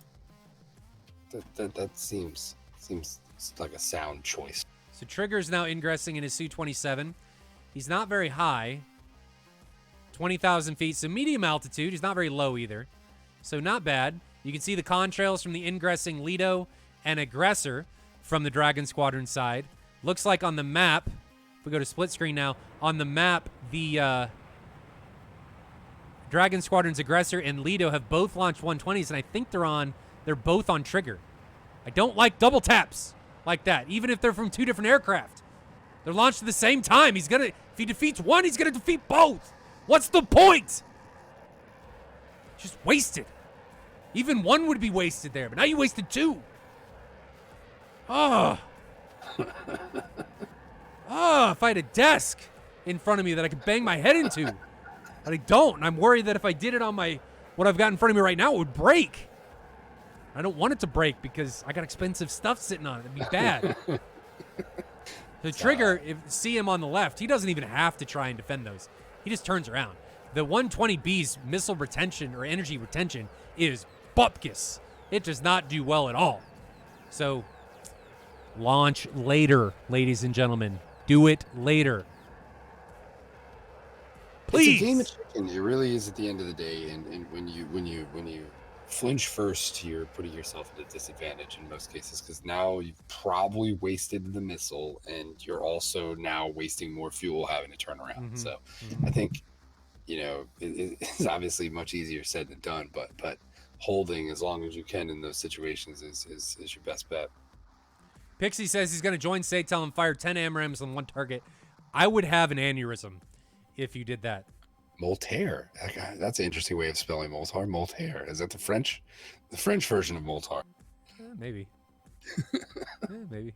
I don't know. Imagine firing 24 120s in the first pass. If that's what gets you up in the morning, all the power to you. It's not effective, and you're probably going to die shortly after. But if that's what it comes down to. That's what it comes down to. You are the average PvP player. Right? Pretty much. It's what it feels like sometimes. But PvP, the average PvP player is getting better. They are getting better. True.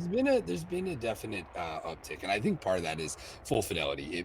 It's forcing people to learn more. I think at the end of the day, as where the FC3 planes really kind of, there's only so much you really need to kind of figure out and learn to get in there, and this is kind of putting an onus on people to actually be educated and know what's going on. So I think that's a good thing at the end of the day. For sure.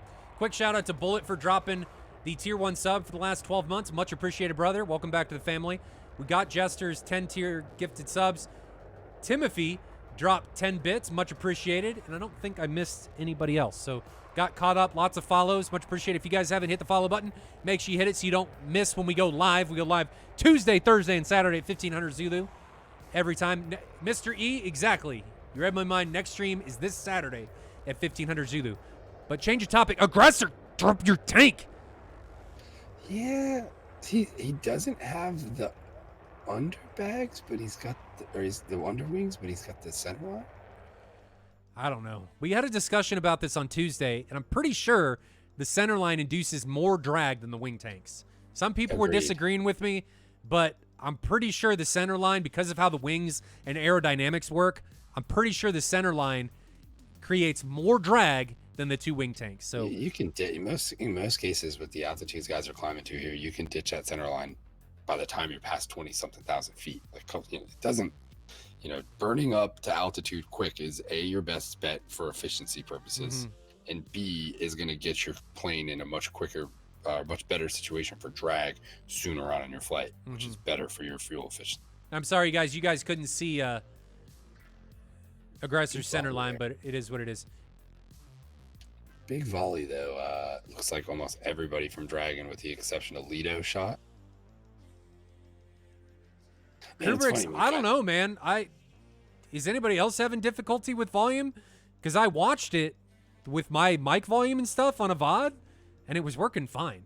So I blame your PC and your internet connection. That's what I blame. Yeah, it's funny. These teams, we see a lot of these teams repeatedly choose the B weapons selection and then shoot from long distances with these 120s, which it's just a puzzling thing to me why teams end up with that weapon selection and then choose to take that strategy on top of it with the Bravos. I don't know. I think a big part of it is a recurring thing here. I think a big part of it is that people are afraid of the Mark 60. There you go. So yeah, they're really making that choice to avoid the Phoenix, but they're not really compensating with how they employ their 120s as a result. And I think that's something for some of these teams to look at. Like, you really got to weigh the option of having a little bit more range on your 120s, but forcing the opponent to use a Phoenix that is a little bit more inferior. I definitely think there's a conversation that probably should be had there based upon teams, flying styles and skill levels, right? I think that could be, some teams may be better off going with the C's and just dealing with those Mark 60s. So. JTFF Marco, who's from why can't I think of the name? Joint Task Force France. It's because of a lot of teams train with the 120C and take the choice against the Mark 60. Yeah, that may be true. Yeah, there you go. I think that it's actually a very, very good point there, where that's probably the case. Teams probably don't train enough with these Bravos, and in turn don't really have a good enough grasp on where how much the variance between a C and a B is. So solid observation there, Marco. Mm-hmm. Then Skittles says 120C is boring. 120B is closer, more fun. Damn, did we get a name change? Is he no longer Mongoose Magoose? Has that been retired? I don't know. Maybe. Interesting. ET came out from Abu, or from Zero, and that is going to be on Wiki. So we're riding along with Wiki now. There's the ET 5 miles away. That was a long ET shot. I wouldn't usually shoot those until I was 5 miles away. And you can see that thing, looking at the map, and we can see it's not catching him at all. That thing's totally out of juice. She's not going to catch him in the slightest. So, patience, young Padawan. Patience. Don't pull the trigger too early. You got to let the feeling rise. Don't rush it. 4 pilots still remaining for both sides. I'm still calling Maz taking out Aggressor. That's still my choice. Phoenix hits him in the face. That's what I think happens. And I'm going to go more specific. I think he tries to defend it and then doesn't defend well enough and just gets face-miled. I'm being specific. I like Dragon Squadron's positioning here, though. They're all committing together in this, like, wall formation. 25 miles wide. I'd like them to be closer. It makes it a little more difficult for them to sort, for the opposite team to sort. They are really high. I get worried about being 40,000 feet against a Phoenix. But if they're easy enough to notch without Magic INS, if that's indeed changed, one is really high. 40,000 feet may not be too big of a problem. But Maz is encroaching now. Maz is encroaching. He's coming in here. Here's Maz, but he doesn't launch anything. I like that he's waiting to pick his shot. I like that. He's not launching just because he's got somebody locked up. He turns around. He's not wasting missiles. Good choice. I like that because if you look at the map now in this situation, no one from Dragon Squadron turned around. They're just now turning around. So if somebody from Harpia had continued to stay hot, you were creating those bag and drag situations that make it much easier to get those kills. If you just shoot from long range, they're just going to turn around and you have no opportunity to kill them or take them out. So I really like that he held the trigger, didn't launch, saved the weapon for a much higher PK shot. I like that a lot. Good job with the patience. I think that was absolutely the smart move there. And once again, something we don't see enough with 14 pilots. So good on them for pulling that here. Curious to see if Dragon starts to circle this thing around now and force Harpia out into more flat land there. I feel like there's an opportunity for that here if they push up that side, which it looks like they're starting to do right now.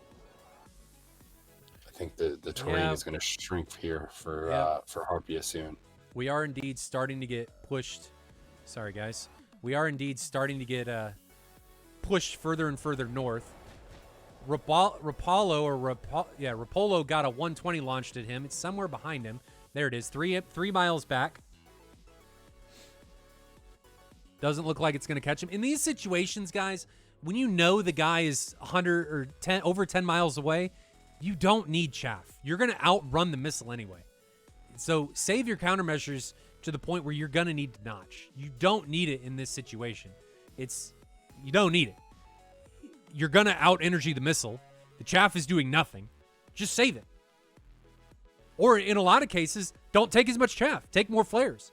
Because the flares are what you're probably going to need as the fight gets closer and closer. So just don't waste your chaff when they're launching at you from ranges that you don't think the missile is going to be effective.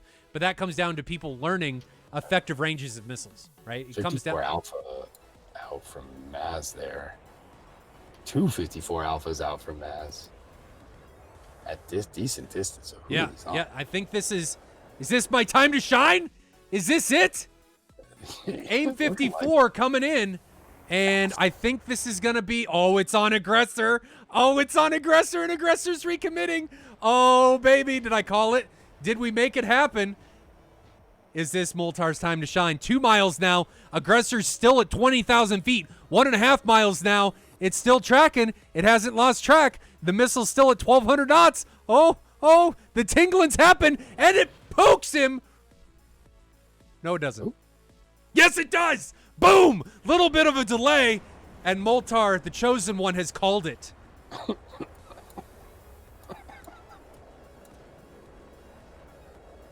Phoenixes can desync a little bit. That's what happened. So it hit him. He desynced a little bit. Face miled by the telephone pole. Boom. Okay, so Rapolo now has one launched at him. Let's grab him. Rapolo's now defending a 120. I don't see it. There it is. Nope, that's his. I don't see it. I don't see it. I don't see it. Where is it? It's somewhere. There it is. Okay, so 4.5 miles away. I don't think that's going to be an issue. Yeah, he's going to get away from that just fine. And he actually launched a 120 onto 0, and his missile's trashed. If we go to split screen, you guys are going to see that the missile on 0 is not going to do anything.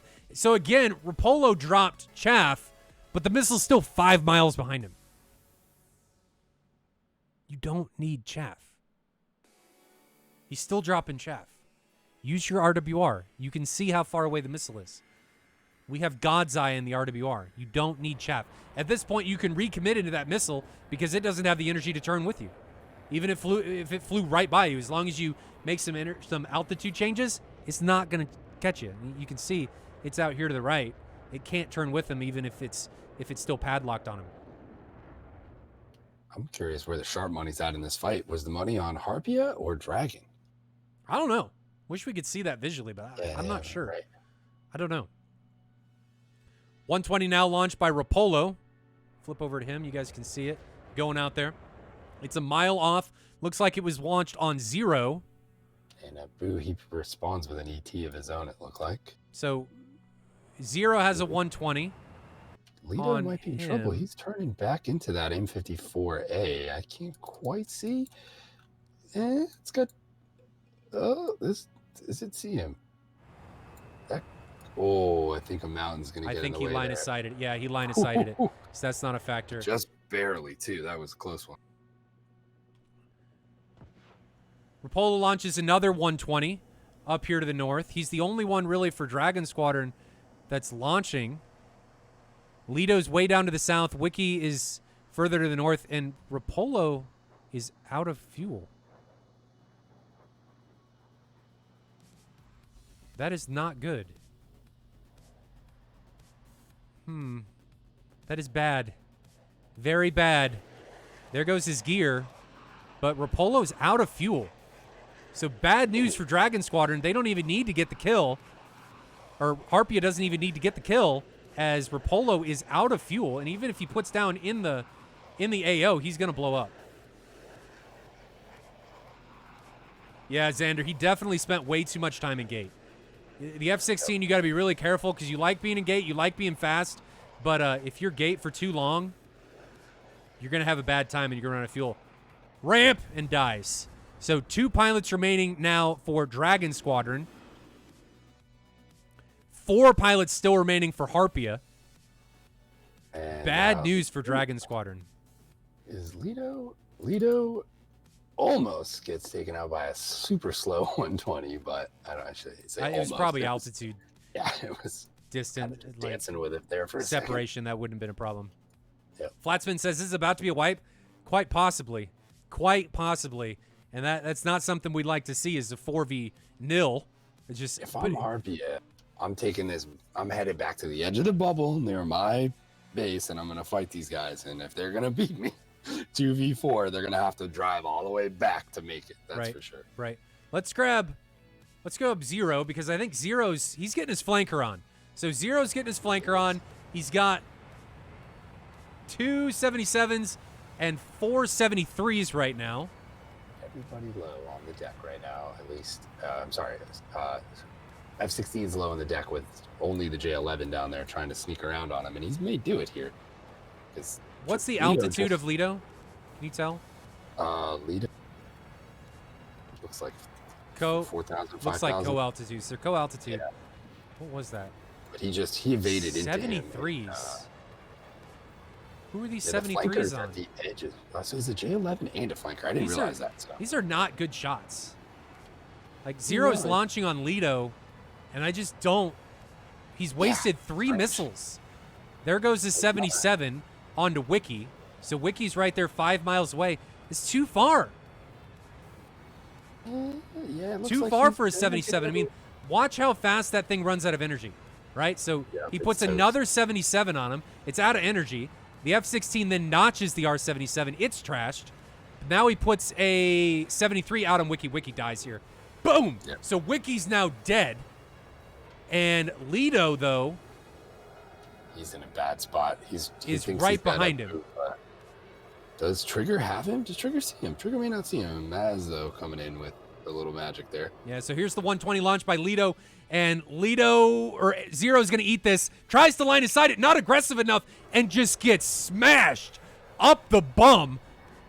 Yep. And is taken out of the fight. And now it's down to Lido against 3 pilots. And I think this was really similar to what happened in round 1 here. Let's grab Lido. So Lido's on the right. We got the map on the left. I'm going to try and adjust this so you guys can see better what's going on. So Lido's on the right. Map's on the left. Is Lido going to be able to take anybody down with him? So Lido has... Lido has no missiles. Guys. Missile management. AIM-9 coming in onto Lido. That gets line of sight. It doesn't track from that far away. You know, if the guy's not in gate, AIM-9's not going to track very well. Lido's now head on with Trigger, but elects not to commit there. He now is merged with Thunder. So Lido's now in a merge with Thunder. I don't think he sees him. He may just see him on data link. I don't think he sees him. Still doesn't see him. He does now. He sees him now. But let's take a look at the what weapons these guys have as Lido chases Thunder around. So Trigger has a lot of weapons. Trigger has 4 73s and 2 ETs. And then Maz has 4 AIM-9s. So they got plenty. Harpia really needs to circle the wagons a little quicker here. This guy has no business getting these gunshots off on one of you. Yeah, he did well. I think what they were trying to do was wait. I think they were trying to wait to not cause fratricide. So well done.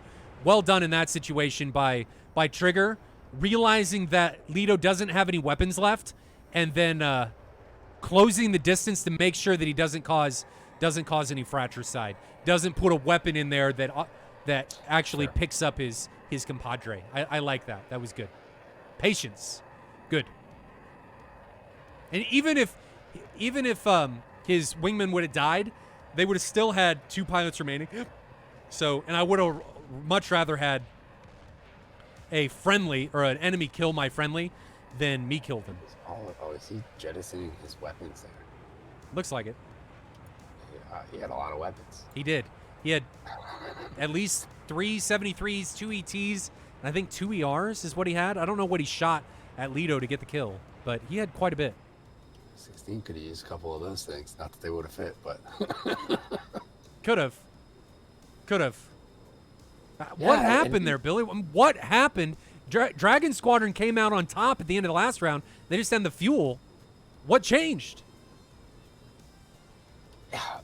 Losing Rapolo to the fuel thing was big there. It really seemed like that started the downfall for Dragon on this one. I'm not sure how that may have gone over in the comms and where the morale was left after that, but it seemed like that kind of opened up a door for Harpia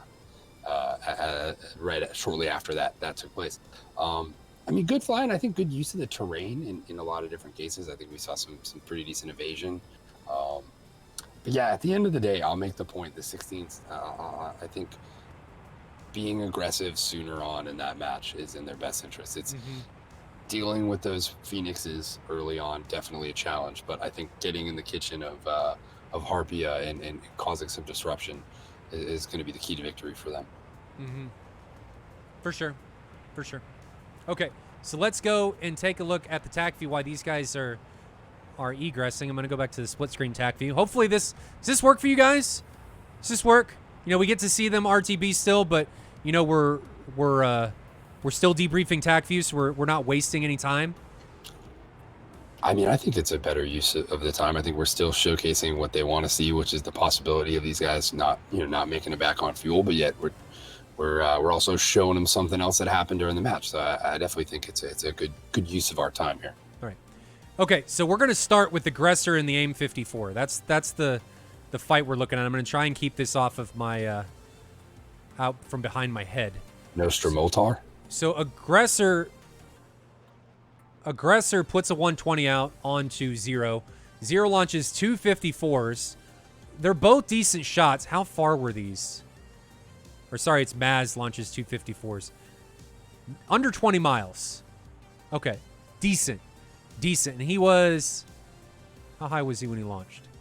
30,000 feet. So not they're actually launched from 25 miles. So not awful. Not terrible. Aggressor just doesn't do anything.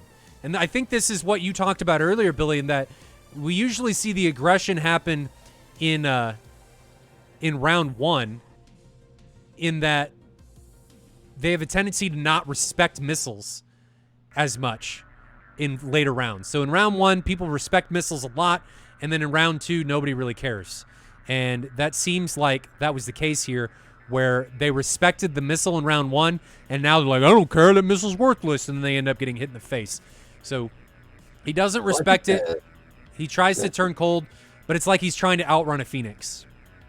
I think the conversation changes too in between, and the focus just shifts. Like, I don't even know if it's a conscious thing at the end of the day. I think they started talking about what went wrong and what they need to do right in the next match, and you just kind of forget about the fact that those Phoenixes are still there because you did a good job, dealing with it in the first one. It kind of slips the mind, I think. Because we've seen it time and time again where the Phoenix really earns its paycheck in round two. Right, and it just runs him down. So you need to try and notch that. You got to realize that the Phoenix is a fast missile. It is a mobile telephone pole. You've got to notch it if you're that close. It is going to kill you. Notch or die, man. And that's what it did. He was too close to notch it. He was too high, or too close to outrun it, too high. I mean, maybe he could serpentine it, get the jiggle on, but he didn't, and ended up getting his butt kicked by a telephone pole-sized spatula. So he gets taken down. Then Rapolo runs out of fuel. Happens almost immediately after. And that just comes down to fuel management, which is unfortunate. So Rapolo's now out of fuel. And then I think it changes again, or it is solidified when Zero gets in here deep. He's probably hidden by the AWACS. He's in a flanking position against Lido. Lido is defending this ER, which actually now is unsupported. He needs to recognize that that's unsupported. And I would have liked Wiki to come in here and support Lido, but he doesn't. He just gets tunnel visioned onto Trigger and runs away from his... Oh, no, he doesn't. He recommits into his wingman. And Wiki's actually the guy that dies. So he needs to recognize that he's in a pretty bad position. And instead of recommitting, don't do this! Don't recommit into a threat that is that close. Bad idea. Because there's going to be another missile. Right when you come out and you think, I got him. You're going to get owned in the face when you think you've got him. Because he has all the advantage here. That's exactly what happens. Here he thinks, I got him. I got him, baby. And then he just gets smashed. Boop, and he's gone. And then Abu does really good not trying to commit into Lido. He carries... outruns that 120. No, he doesn't. He dies. But he doesn't try and recommit. So what I would have liked to see him do is think ahead of the airplane, realize there is another really close threat to him, and think, all right, I kill him. The guy's really close, or if he sees him on data link, I need to bleed all my speed because I'm not going to be able to outrun any missile that comes at him. If I'm not going to be able to line of sight it, I need to be able to immediately notch it. And you got to be thinking before you need to notch, bleed your speed. Before you need to notch, put yourself in a position that you can notch more effectively. So instead of trying to accelerate and then get into a notch, already start to be decelerating so it's easier to get into that notch if you can't line of sight. But he dies. Lido then, I don't know what Lido does. He immediately commits in on Thunder. And then Thunder does a good job of launching at him to force him defensive. I would like to see him instead of, well, I guess he tried to defend against maybe an unknown threat. He flares, thinking an aim-9 was coming for him. So, decent job. But in this situation, if you don't see him, don't sit there and just try and find him. Just, where's the runway? There it is. Don't sit there and just try and find him. Just run to a wingman. Drag him into a wingman. But he doesn't. He sits there and tries to find him. Doesn't come back to bite him in this particular instance, but he gets into a merge. I would have liked to see him just carry on towards Trigger. And then Trigger sees the flare, sees the merge. What does he launch at him? Puts an ET on him. I would have liked that to be maybe an ER. I would have liked that to be a radar-guided missile, because that ET could have been spoofed by these flares, which wouldn't have been good. But it ends up working out, and that's the end of the round. So Harpia goes up 1-0. As long as Maz is able to put it down here, which I don't foresee being an issue. As long as Maz is able to put it down here at Makeup. Oh, those were Xander says those were F-16 gun rounds. Okay. It looks like we're going to have our first bets awarded, winnings awarded after the first round of bets here, with Harpia winning this one. It's like somebody put a $10,000 or $10,000. I highly doubt he had 10,000 points, but whatever he had, you're going to get doubled. At least I think that's how the betting works.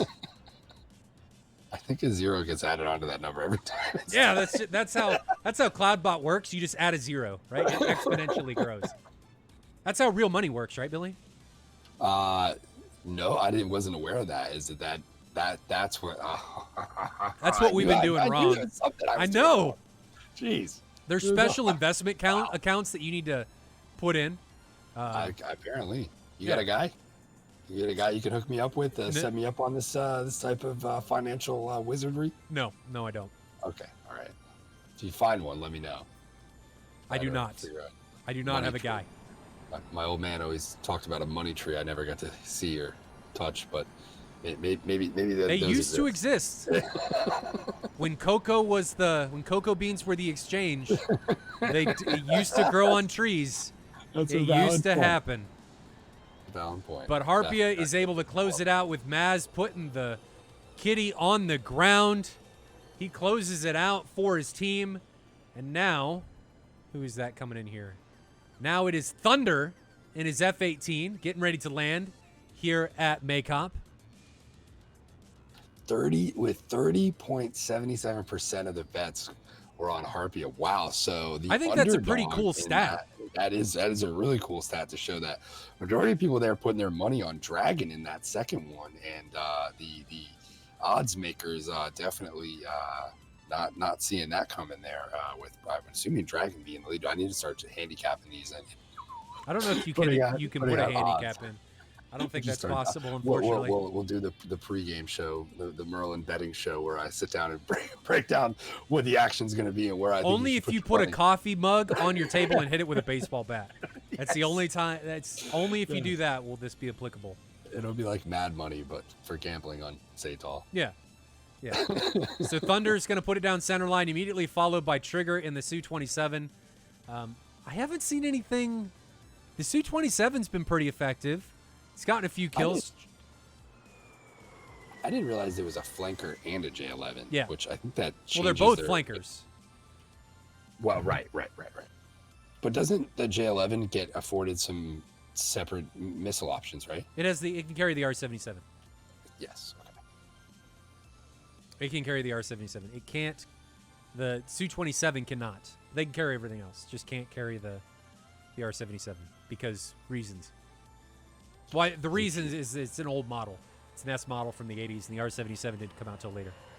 And we should be getting some improved missile dynamics on those bad boys. I know we touched on that last time I was on, but I think as we get 1 week closer to the new update with all the new goodies, I think everybody's probably got something in there they're excited about getting.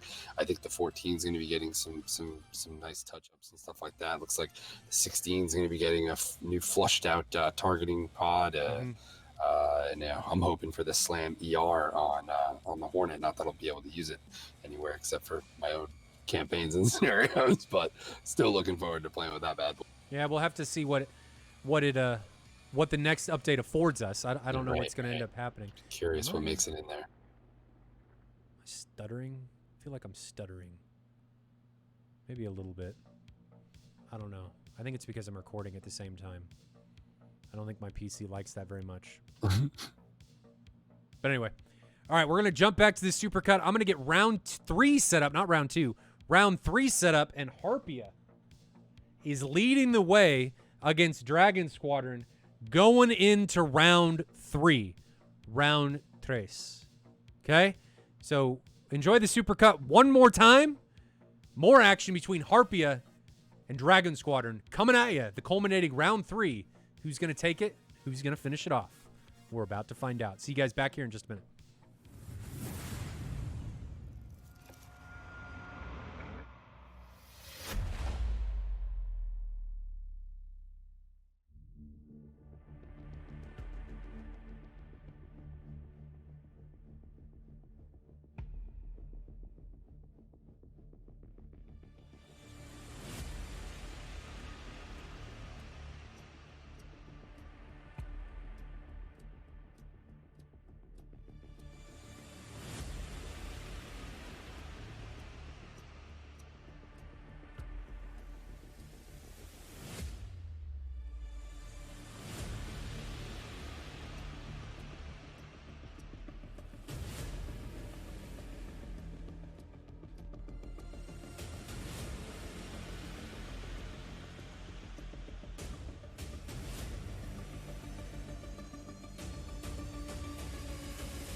Welcome back, ladies and gentlemen.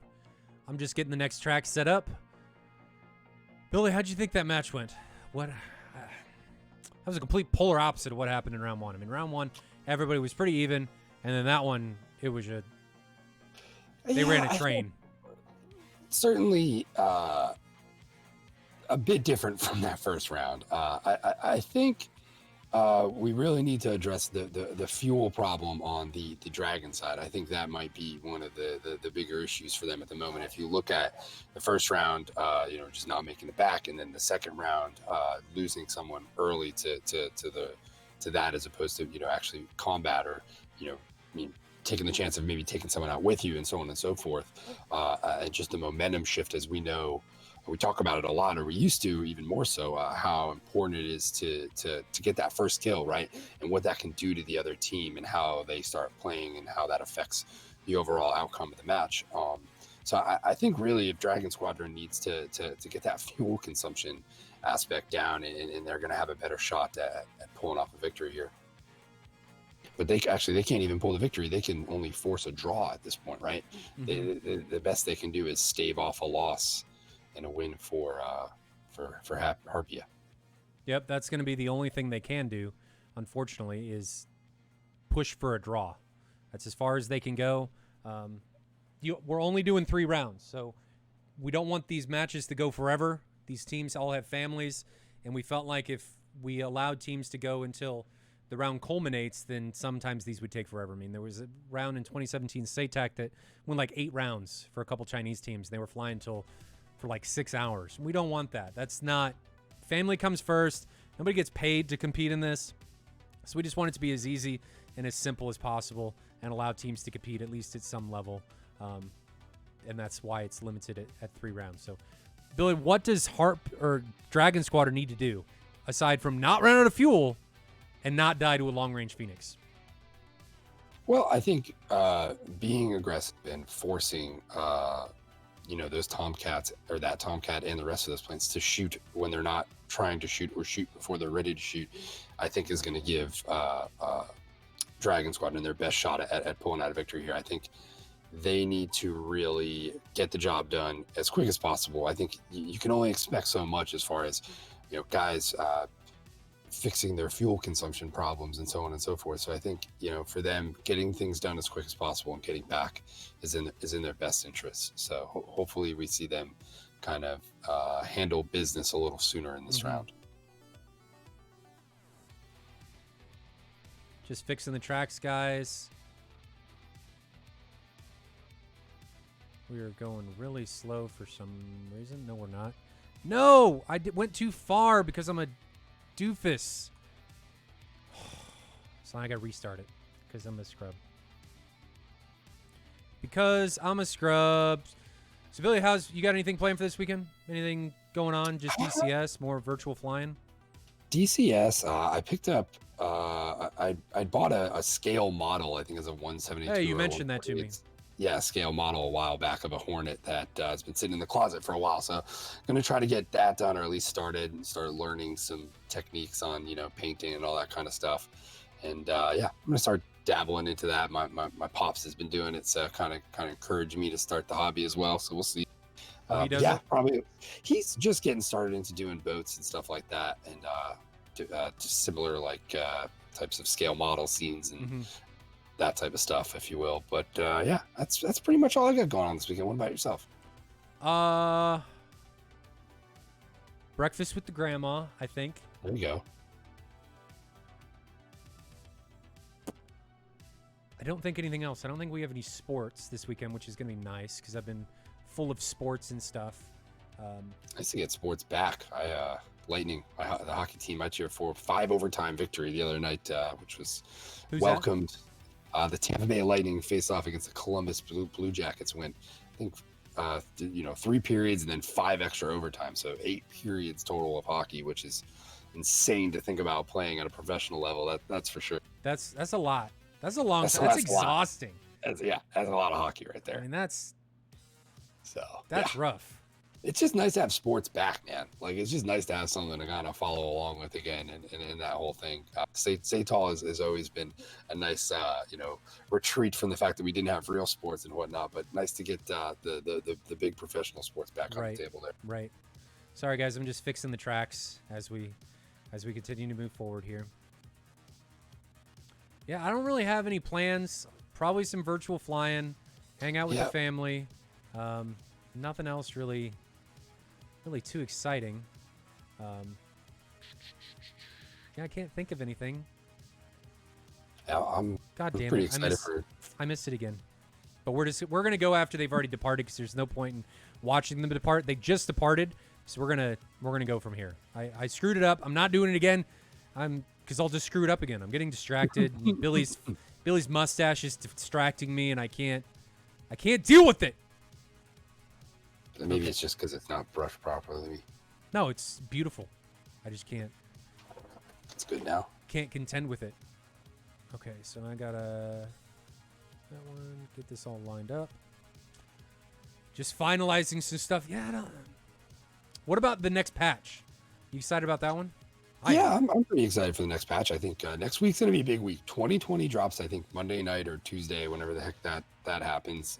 That's Microsoft Flight Simulator 2020. And then Wednesday, hopefully we get a nice, robust patch from ED. Maybe some dynamic campaign elements added to the editor. Who knows? Maybe a guy can dream. I think I'm probably wildly ahead of myself on that one, but nevertheless, that would be cool. Every patch from now on, I'm going to keep hoping we get, at the very least, just give us the ability to save the state of the mission file. Like, let us just save where assets are. That's all I want at the end of the day. It would change the game so much for us in what we do with PvP and, you know, the scenarios and the campaigns people want to run out there. Is just such a huge feature. I know it's possible, but it's kind of a pain in the ass in its current state. So I'd like to see that make its way in there. Okay. I think we're good. At least I hope we're good. We're going to see Harpia again take off here. We're going to follow along with the Hornet from Thunder. Again, they've already departed because your host Moltar is a complete scrub. I am a scrub, and I've failed, and I did it twice. And we're not going to do it again. But let's jump in, see how these guys are going to get on. Who's going to come out on top? I want to know. Harpia is currently up 1-0. Looks like Harpia getting a better share of the bets this time from what I've observed. So we'll see how that shakes out. People like a winner. They like a winner. People like to feel like they're going to make their money back, right? People are always like, I like Cinderella stories. Man, people like people that win. Right. This is the truth.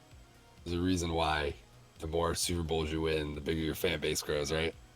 Or the more World Series you win, the more, you know, the bigger your fan base grows. Yeah, I mean, nobody wants to wear a jersey and be made fun of for their team sucking complete ass. Trust me, it's not fun. As somebody who wears a Bucks jersey all the time, it's not a lot of fun. You just do it because you've kind of been programmed to at this point. You did that to yourself. Yeah, I did. Hey, we got Gronk and Brady this year. If we actually get NFL football, this is Tampa's year.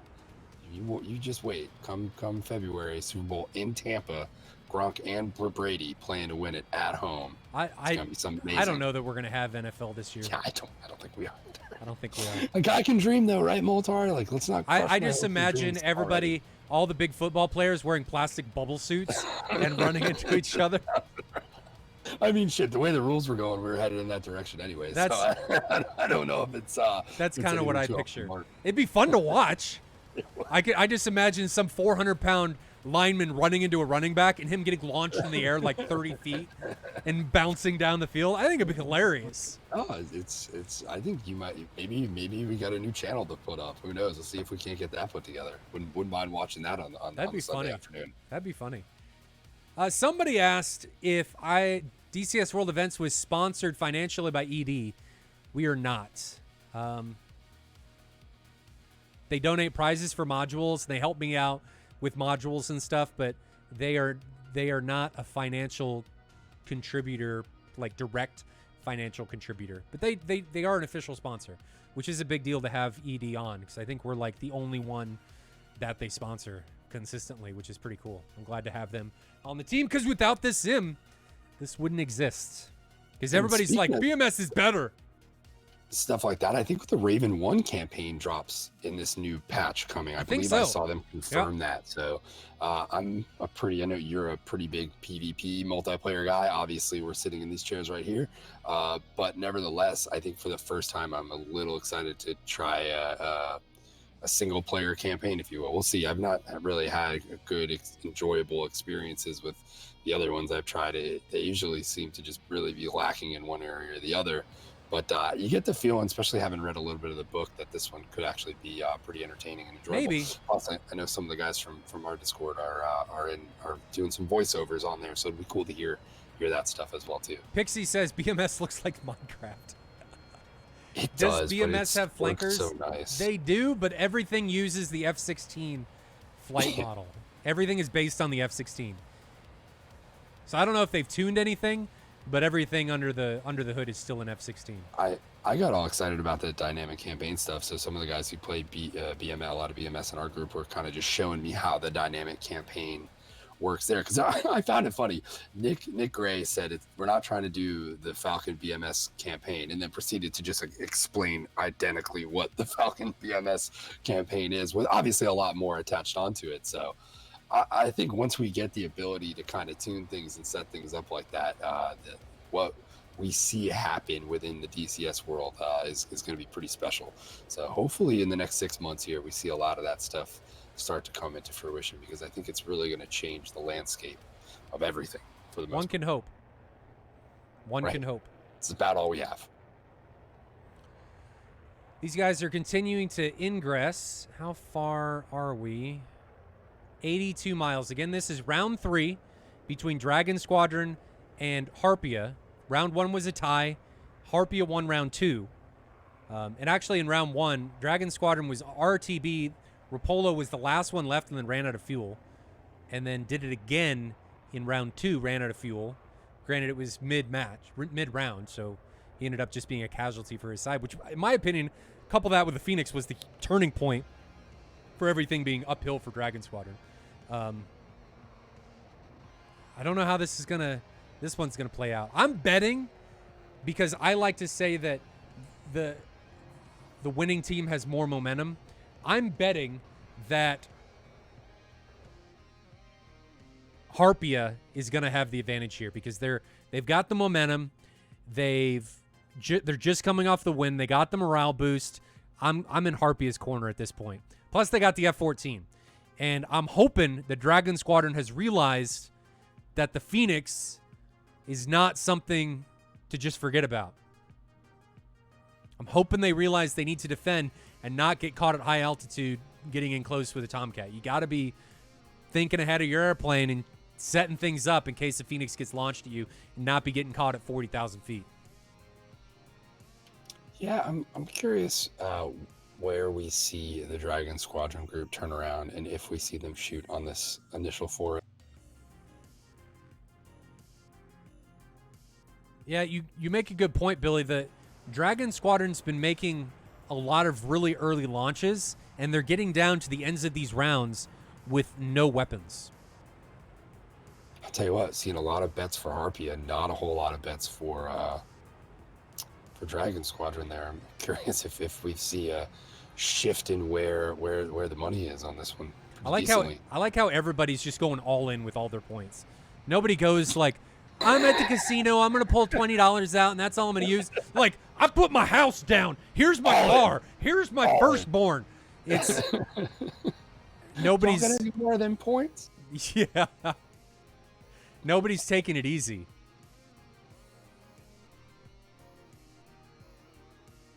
First missile courtesy of Lido. Again, Dragon Squadron not afraid to be launching from range. I mean, that's coming up on 30 miles.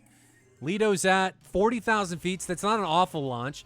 Thunder launches a 120 from even further away, from approaching 35 miles. It's just trigger discipline. Patience. Yeah. And we do end up seeing the shots out of Dragon there. Get rid of the face cams, because I know you guys like to see the action more than our faces, even though Billy does have an awesome mustache. Yeah, but the rest of it ain't that pretty. No, my whole thing isn't all that pretty. So a couple long 120s being launched. Multiple Aggressor and Lido both launched one for the Dragon Squadron side. Only one being launched from Harpia.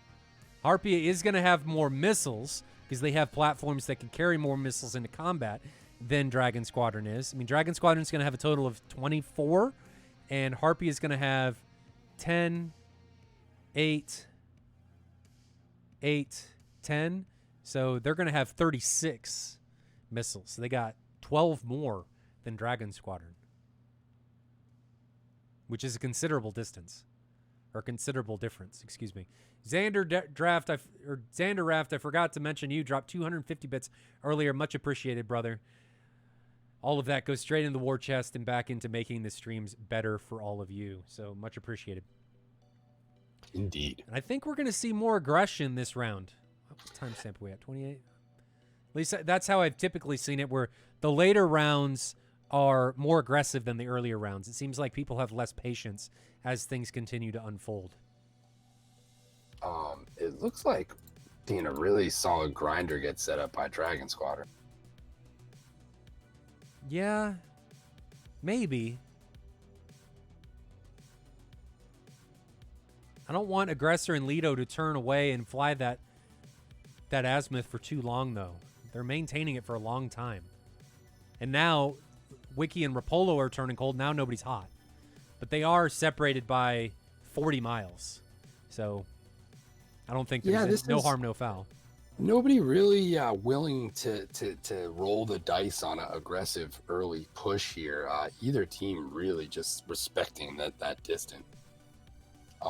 Is that Mazakuto hot, or is he back cold now? Let me get the mouse over. He's hot. He's hot? Yeah, he is hot. So let's see what happens. Maz is the man with the Phoenix. Let's grab him, see if anything's going to come off the launch here. He's got 4 Phoenix and 4 AIM-9. Let's go split screen so everybody can see the map and the Phoenix. There goes the Phoenix launch. And that was launched from probably 30 miles. It's not awful. I don't know who that's on, though. Who is that on? Who is that on? Is that on Lido?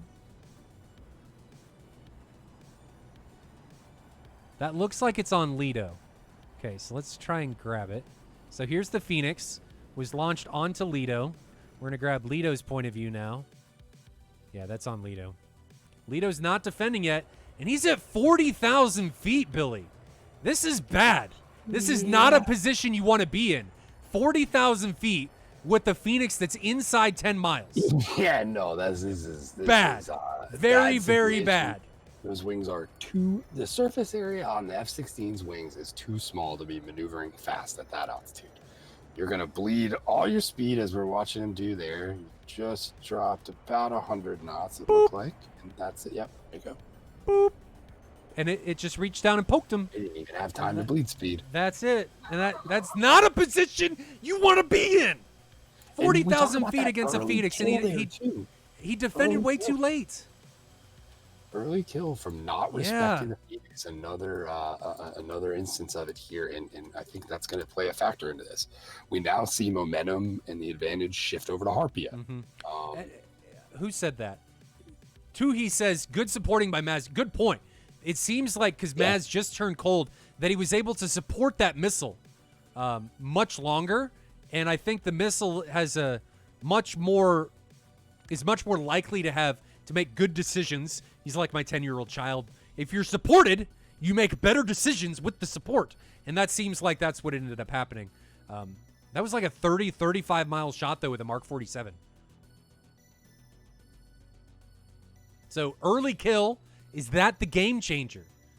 Was that the final nail in the coffin, or the first nail in the coffin, excuse me, for Dragon Squadron?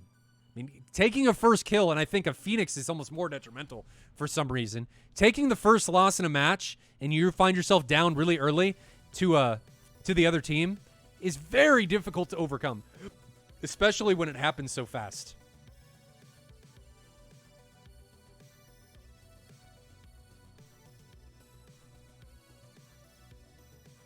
So I saw 120 came from Thunder. I don't think that's going to be an issue at all. Looks like it's going on Wiki. Wiki just reminds me of Witwicky from Transformers. That's what I'm reminded of with this. But Wiki's got a 120 coming on him. We can see him defending. I don't see the missile yet. We're not going to be able to see it until it's inside of 5 miles. It's going to be on his left. We're looking over his left. So it should be not tracking him. It's back there somewhere. Okay, so it looks like it's on aggressor. So that missile's not going to do anything. And Harpia really doing a good job of maintaining good formation here. Looks like 1 hot, 1.5 hot, 2 cold now. Mm-hmm. I feel like now is the time for Dragon Squadron to get low and get lost in those F-16s and try to maybe sneak their way underneath Harpia. At the moment, I know that's not going to be easy, but Harpia not necessarily, really keeping a lot of altitude, which I feel like is something that can be used to the advantage of Dragon Squadron right now. Yeah, and they can easily get lost off those sensors, but they're just choosing not to do it at the moment. And we saw what flying that high did for Lido there. So I just think it may be in their best interest to get these planes on the deck. Wiki is leading the charge for Dragon Squadron. He's now nosing up. We may see a launch here. He's head-to-head with Wolf. There goes the 120. I'm assuming that's on the J-11 piloted by Wolf. I don't see it. I think that's Wolf out there. No, that's Maz, who is contrailing. Wolf, I think, is low. What is Wolf's altitude? Wolf is... Yeah, he's much lower. So Wolf is much lower. Maz has not shot yet, but he's ingressing here quite aggressively, and he's at 38,000 feet in a very good position to put a Phoenix out. And I think we're going to see one come here really, really soon. He is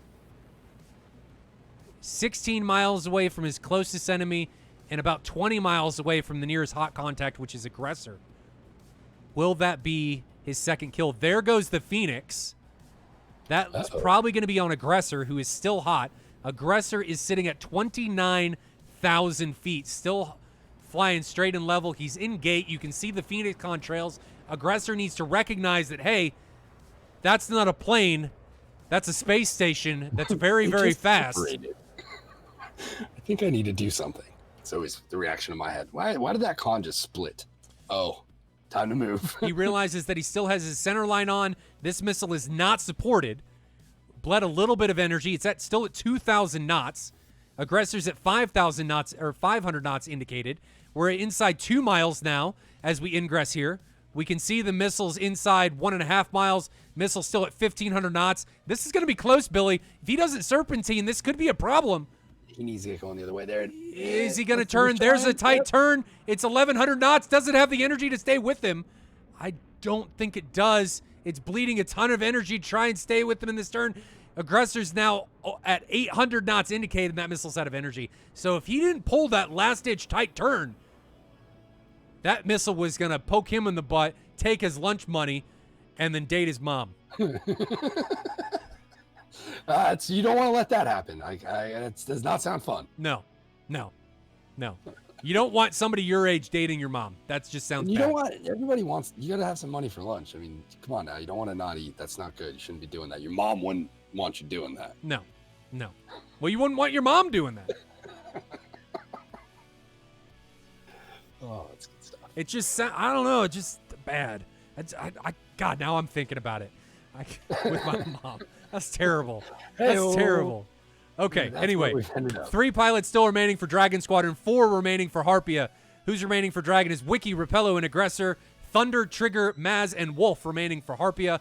And the Tomcat it's come out to play. Except everybody else thinks you're playing, but you're out there with a shotgun, and you're not playing. So Maz is now ingressing. He's still got 2 Phoenixes left. He's been doing a really good job of taking good shots and waiting and waiting and waiting. And here comes another AIM-54 onto the 2-ship of Repello and Wiki. It's inside 20 miles, but he's launched. He's launched on Cold Bandits. I don't like that as much. I can't tell. Yeah, I don't either. That's not going to yield much results on a Cold Bandit. I think it's on Wiki. Yeah, it's got to be on Wiki. So if can we see it? I don't see it yet. Oh, wrong button. So I don't see the... Well, it's now in front of him. There it is. So 2.5 miles to his left. It's on Wiki. It got close, but Wiki does a good job of bleeding that thing out of energy from distance. Still closing on him, but it's going to run out of energy and it's going to hit a tree. Yeah, there it goes. And it's gone. So we're back to the map. Not a whole lot since that Phoenix took out Lido, right? Mm-hmm. I believe it was Lido. And a little bit more posturing, dancing, if you will. Some shots traded, but not a whole lot of pushing in. I don't think they've got inside 10 on each other yet, right? Not yet. The Phoenix has been really the only one that's caused any type of significant threat on anybody. Maz still has 1 left, so we're not going to discount it yet. Discount the Tomcat yet. He's still got a Phoenix left. How many missiles do the 16s have? That's a good question. Let's have a look. So, Wiki has 4. And then Repello has 6. Repello has all 6 of his. And then Aggressor has 4. So Dragon Squadron's doing a lot better job with weapon management at this point. He's doing a much better job at maintaining, or they're doing a much better job at maintaining a reach later into the match.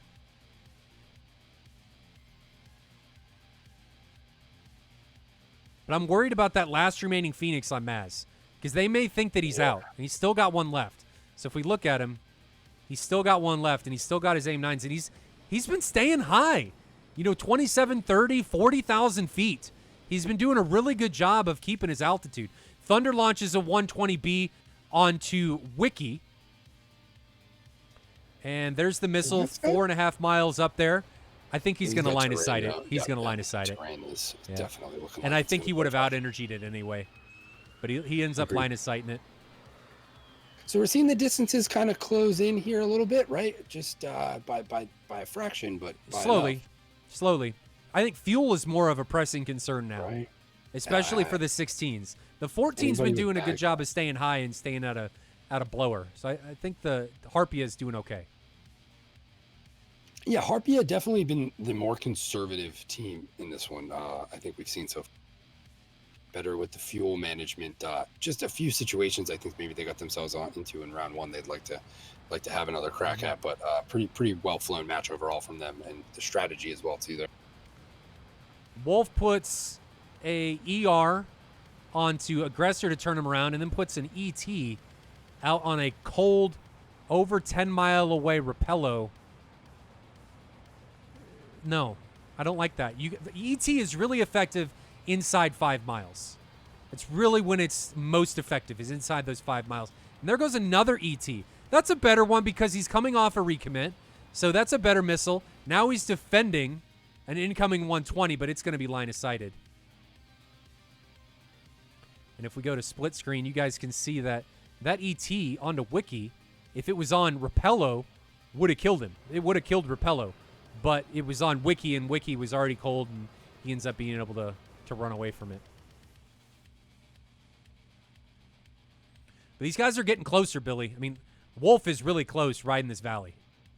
Wolf is really close riding in on this valley. But Maz he's the primary threat. 22,000 feet right now. There's the AIM-54. And who's that on? Looks like Repolo. Oh, wait, no. Tough to tell. It's on Aggressor. That is on Aggressor. And Aggressor's in trouble. Split screen. He's got a Phoenix coming in on him. There's the Phoenix. Aggressor, no! Chappie, no! And Aggressor just gets pounded and is now taken out of the match. Man, they discounted the Tomcat. That's what ended up happening. Discounted the Tomcat. He gets taken out. Repello actually ended up taking down. Who ends up taking down? So Repello, where's Repello? Repello's right here. So Repello's in a really good position Repello's actually in a really good position to launch missiles. He's got a launch. There goes a launch. Who's off to his left? Repello, you're merged. You were merged with somebody. He takes down Wolf, who he was merged with, and you guys couldn't see that. Trigger might be in trouble here. He took down Wolf, who he was merged with, but now Repello is chasing Trigger, who's somewhere out in front of him. So we're going to stick with... Oh, then Repello just flies into the ground. Oh, no. Oh, no. Dangerous game right there. Oh, guys, sometimes the ground just reaches up and touches you. And that time it was like a magnet and just dragged Repello towards him. And now it's Wiki all by himself, all by his lonesome in the AO. And we can see that he's got a missile on him to the right. It's an AIM-9 from Thunder. That's not going to track. I'm going to try and set up a camera angle. Sorry we missed the Wolf kill, but do what I can here. So Wiki is coming around on Maz, who is above him at 8 miles. That's Maz up there to the left. And then Thunder is behind him. And Repolo saying he ran out of fuel too. Oh, he did? Yeah, he's saying in chat he ran out of fuel. Oh, no. Got to watch your blower time there. Yep. But now Wiki is merged with Thunder. I don't think they see each other yet. Thunder may see him now. I think Thunder sees him. So Thunder's all over the 6 now of Wiki. Does he see him? I can't tell. He sees him. Aim-9 shot. Is that on Maz? Nope, it's tracking. But there's a 27 ET that hits a mountain. Okay. Man. So Trigger Wiki over. just... that was some close. That was close. I did not. That was some butt puckering moments right there. That was absolutely. That was rough. I don't know how I felt about that. There were missiles all over the place. I was a little worried that something was going to hit something that it shouldn't have, or something was going to get stuck where maybe somebody didn't want it to get stuck. That was. It looks like they are regrouping and trying to figure out which way home base is right now. I think we're gonna see these guys make it back. Right? I think so too. Looks like the fuel is abundant between the 3 of these. Is that another? Oh, there he is dumping all those missiles off. Man, I feel like you're gonna want to just change the vector a little bit more away from the friendlies, but I get what you're doing there. Yeah, that was. And just look how many missiles the flanker has finished the match with. The flankers have done a really good job of saving missiles for later. Like when you're drunk and you come home and you're like, man, I saved this for myself later. And you get this like, ha ha ha, I'm awesome. I did that for myself. Look, and that's like what the flankers are doing. So Lido eats this first aim 54. Really, I attribute that to just staying too high for too long. He gets face miled. Boop. He gets taken down. Then nothing really happens for a while. The next close thing is going to be Aggressor having a close aim 54 launched on him, which is right here. He gets really lucky that doesn't run him down. But nothing. And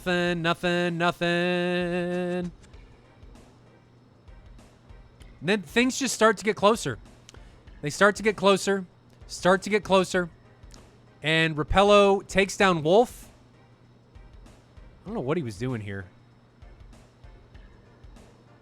Recommits. Wolf recommits.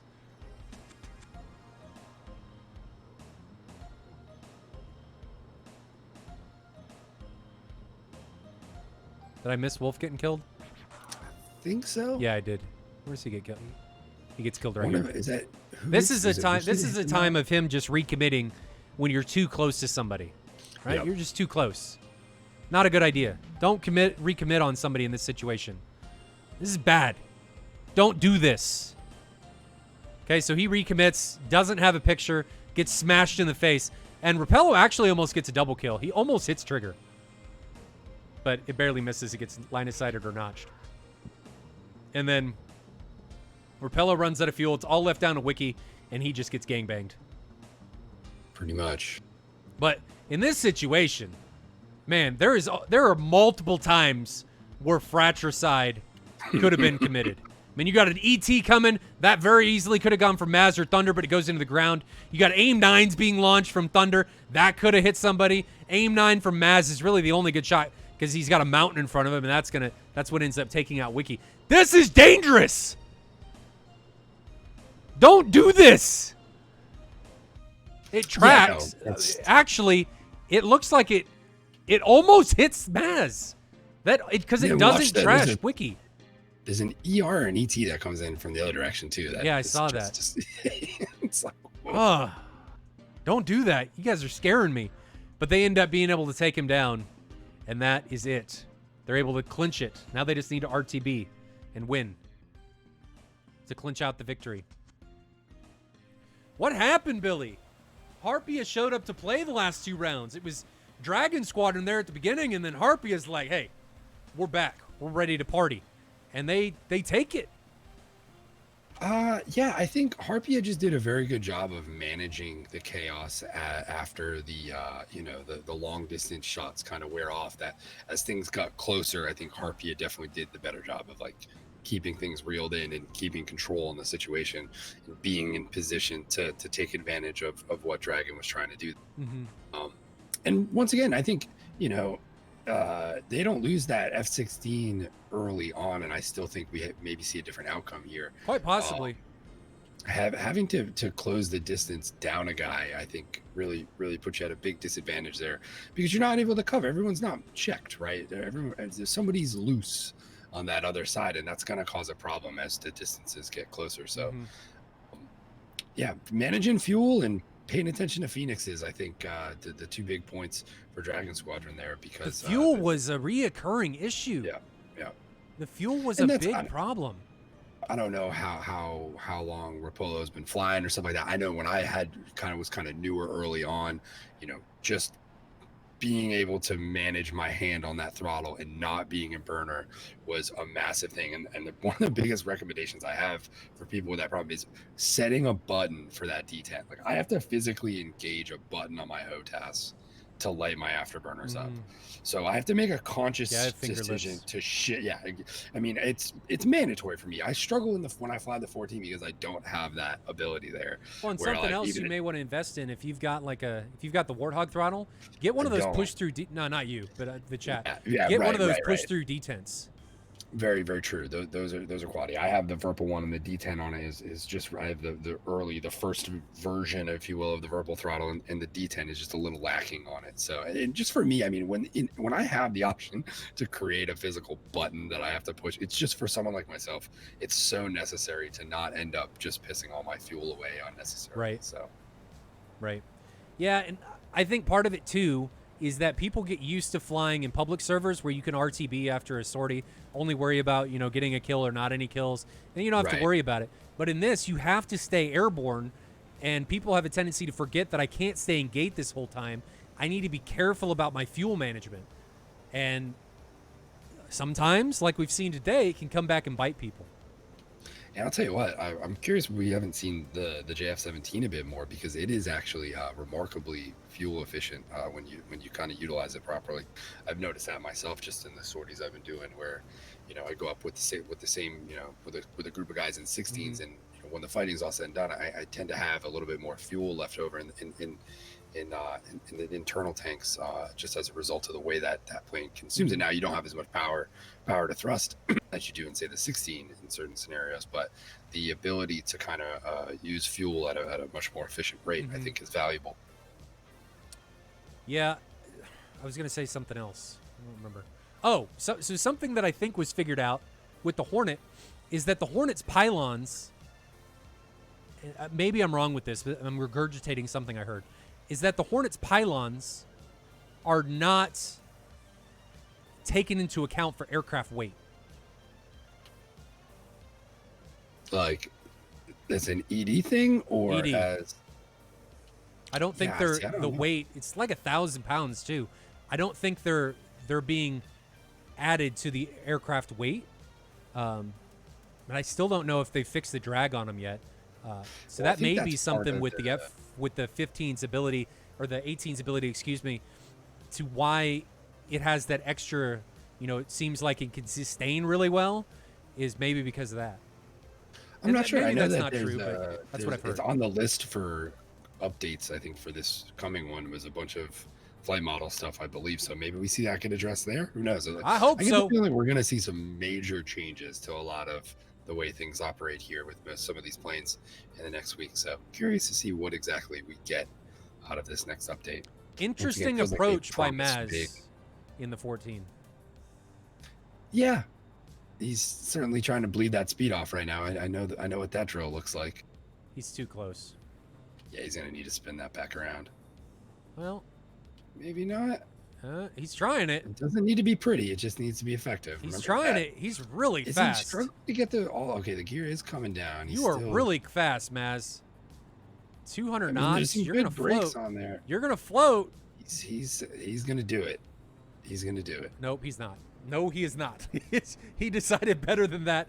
I'm going to turn around, and I'm not going to be the one to land. So good on him. It's the worst too in that situation, because right as you get to the end of the runway is when you're actually in the decent configuration to touch down. But there's just not enough runway there. He's going to need to take that thing back around. Flat Spin says a whole bag of nope. Pretty much. That's pretty good description for that. Whole bag of nope. Whole bag of nothing that I want to have anything to do with. Thunder looks like he's doing an overhead.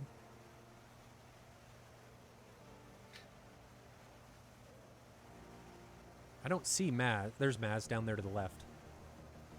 But Thunder looks like he's doing an overhead.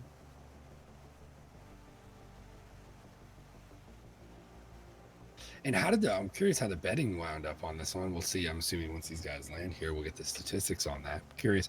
I'm going to say that Harpia ended up with well over 60% of the betting on that one. And rightfully so in this one too, because the people who bet on Harpia in round one were the few and far between, or round two rather, few and far between. I think the shift there was represented by how well they played in those last two rounds. So curious. Combs says I almost had to eat my words with everybody knowing how to land in SATAL. I think he knows how to land. He's just got a little too greedy. Yeah, I think we've all been there on that one. I know I have. But he's giving it another go. But Thunder's more in the traditional overhead pattern. He's now down. He's now on downwind, getting ready to turn for base. Maz is coming off downwind into base. 150 knots. That's a lot better. Where is the flanker in this merry-go-round? Coming. He's not there yet, but he's coming.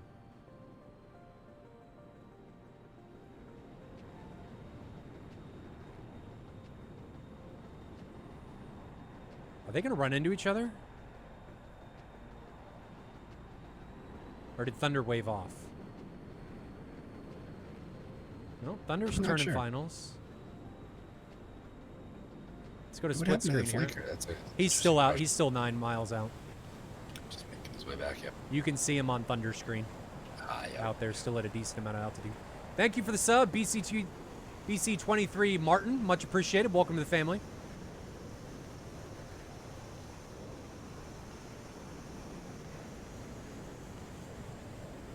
And Maz puts it down nice and smooth there.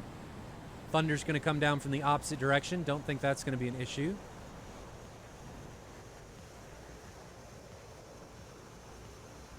And then the flanker will come in, but I think we're going to cut it after Thunder lands. Can I stream in source res? This is source res. It's 1080p.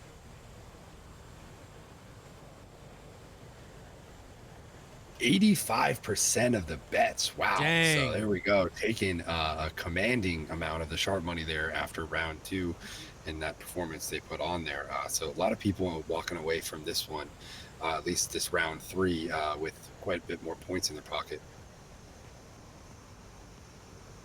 And now Trigger's coming in with his Su-27.